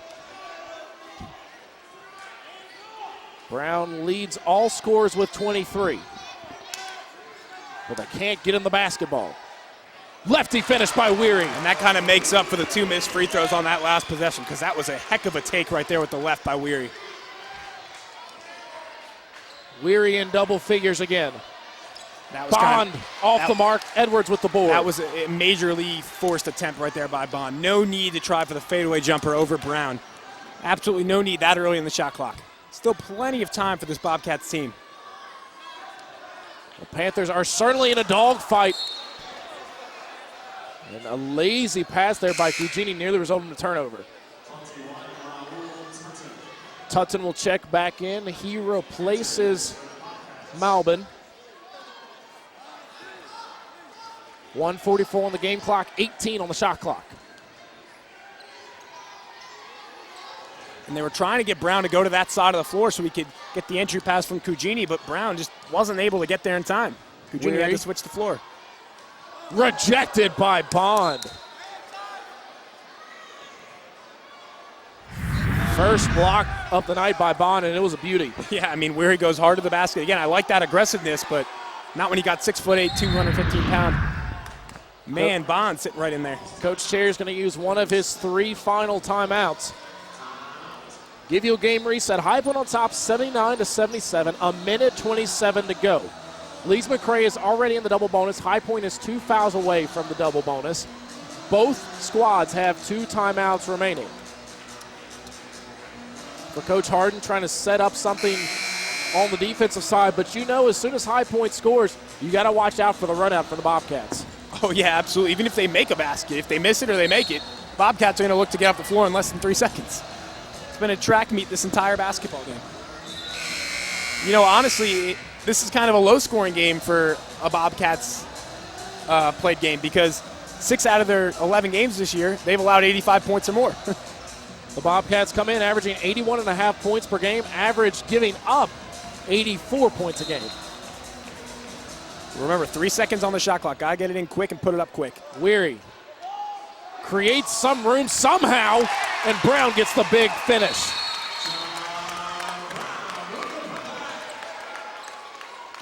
And what a big play there by John Brown. As you saw, Weary got it up on the glass. And I think Weary did get away with the travel. Coach Harden is screaming for it. 25 points for John Brown, making his presence felt tonight. Approaching another career high. Yeah, I mean, he's played solid all game, and they really don't have an answer for him. And most teams at this level will not have an answer for him, but he's going to have to do this night in and night out in conference because they've just proven they don't play good enough defense. I mean, I know this is a team that likes to get up and down and run, but the Panthers can't give up 77 points to a Division II team. I don't care what kind of style of play they're going to run, because what do you think VMI is going to do? They play the same style of basketball, and they have much more talent than this Leeds McRae squad. VMI might be watching this game right now, someone from their program. They've got to be licking their chops because they probably would have dropped 100 tonight had they been in this building. 81-77. Panthers leading by 4, but the Bobcats are not going away. Foul on Darrell Edwards. Second on Edwards. And it sends Smith to the line. And now watch this. That's only the 9th team foul on High Point. So Leeds McRae is going to have an opportunity here for a one-on-one. A miss on the front end won't really hurt High Point all that bad. Lorenzo Cugini will come in for Edwards. Smith is 5 of 6 from the line tonight, shooting 73% on the season. And now you wonder why I was harping on those foul shooting numbers. The Panthers have shot it well all game. Les McRae in a big spot misses the front end of a one-on-one. Huge miss from the senior Smith. Keeps it at a 2-possession game. Smith is really unhappy with himself. Going to try and make up for it on the defensive end. We are under a minute to play in the Millis Center. Austin Ford, Kevin Russell have been along with you all night for this exciting non-conference action between the High Point Panthers and the Leeds McRae Bobcats. Weary isolated out top on Chambers, knocks him back, and knocks down the jumper.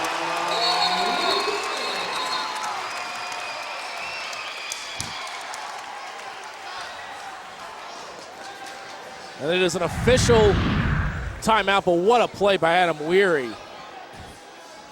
And my goodness, did Chambers' legs just get crossed up underneath him or what? He just fell straight backwards. The officials are making sure to get the clock right. It seemed that the shot clock started inadvertently. So they're going to put 44.1 seconds on the game clock. Put the shot clock back to full with 35. And you know, I didn't even realize what Coach Harden was yelling about because they're obviously trying to give him more time, but the play he called was to just run. You know, that's what he likes to do. So actually, the officials calling a timeout there to get the clock correct really hurt what he was trying to do. It lets High Point get all the way back. And I can kind of see his argument right now. There was no need to really stop the clock. They could have done it after the fact. 83-75, 83-75, High Point on top. 44 seconds to go. Tudd with the head fake and a hard foul. And that's going to be on a 3. That was Devontae Wallace who went up for the head fake, his second. Team's 10th, and you see it on your replay. And I think, honestly, they could argue that that was on a 3-point attempt. He's going to get up and be fine. That's the most important thing, but. Excuse me, the foul was on Adam Weary, not Devontae Wallace. So Adam Weary has fouled out of the ball game. But he has played some big minutes tonight. He played 26 minutes, only shot 3 of 8 from the field, Kevin. Has 12 points, but none bigger than that jumper we just saw. He also had 6 assists on the night. Yeah. There's none bigger than the shot he just put up because obviously it came off the heels off a missed 1-on-1 by Smith. But you'll see the foul right here on Weary. That's going to be a big one. And they're going to say it was a non-shooting foul, so 2 shots.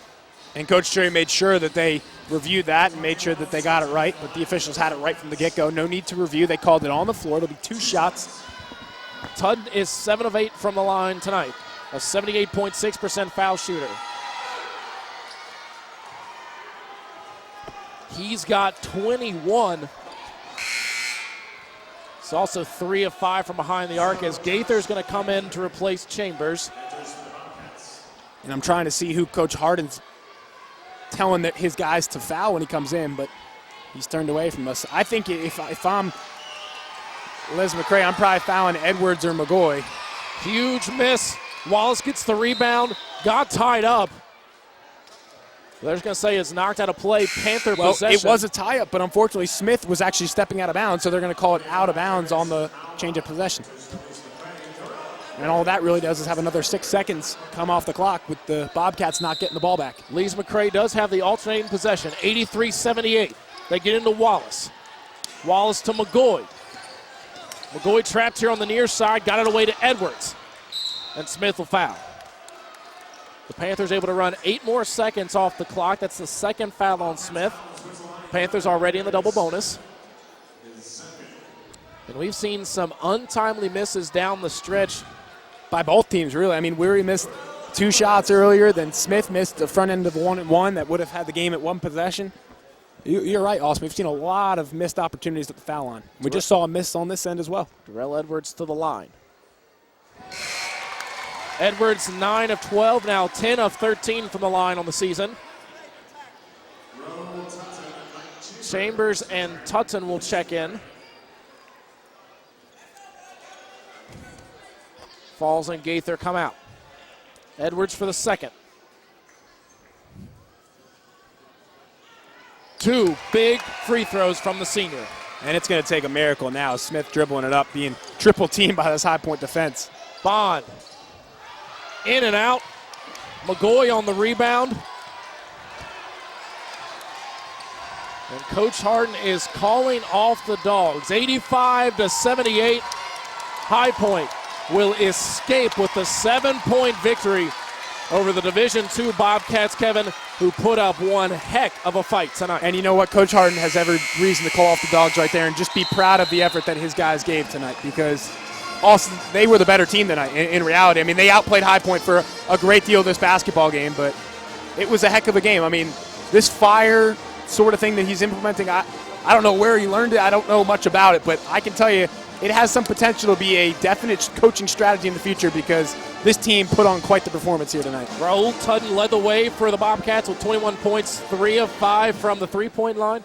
But for the Panthers, just too much of that man right there. John Brown, 25 points, 8 rebounds, 2 blocks, 3 steals, and 2 assists. Phenomenal effort. Yeah, him, Lorenzo Cugini, Devontae Wallace really had a strong performance tonight, Austin. Thank you all for tuning in here on the Big South Network, presented by State Farm. For Kevin Russell, I'm Austin Ford, and all of us here in the Millis Center saying good night from High Point. Again, your final. High Point 85, Lees McRae 78. Have a good New Year's, folks.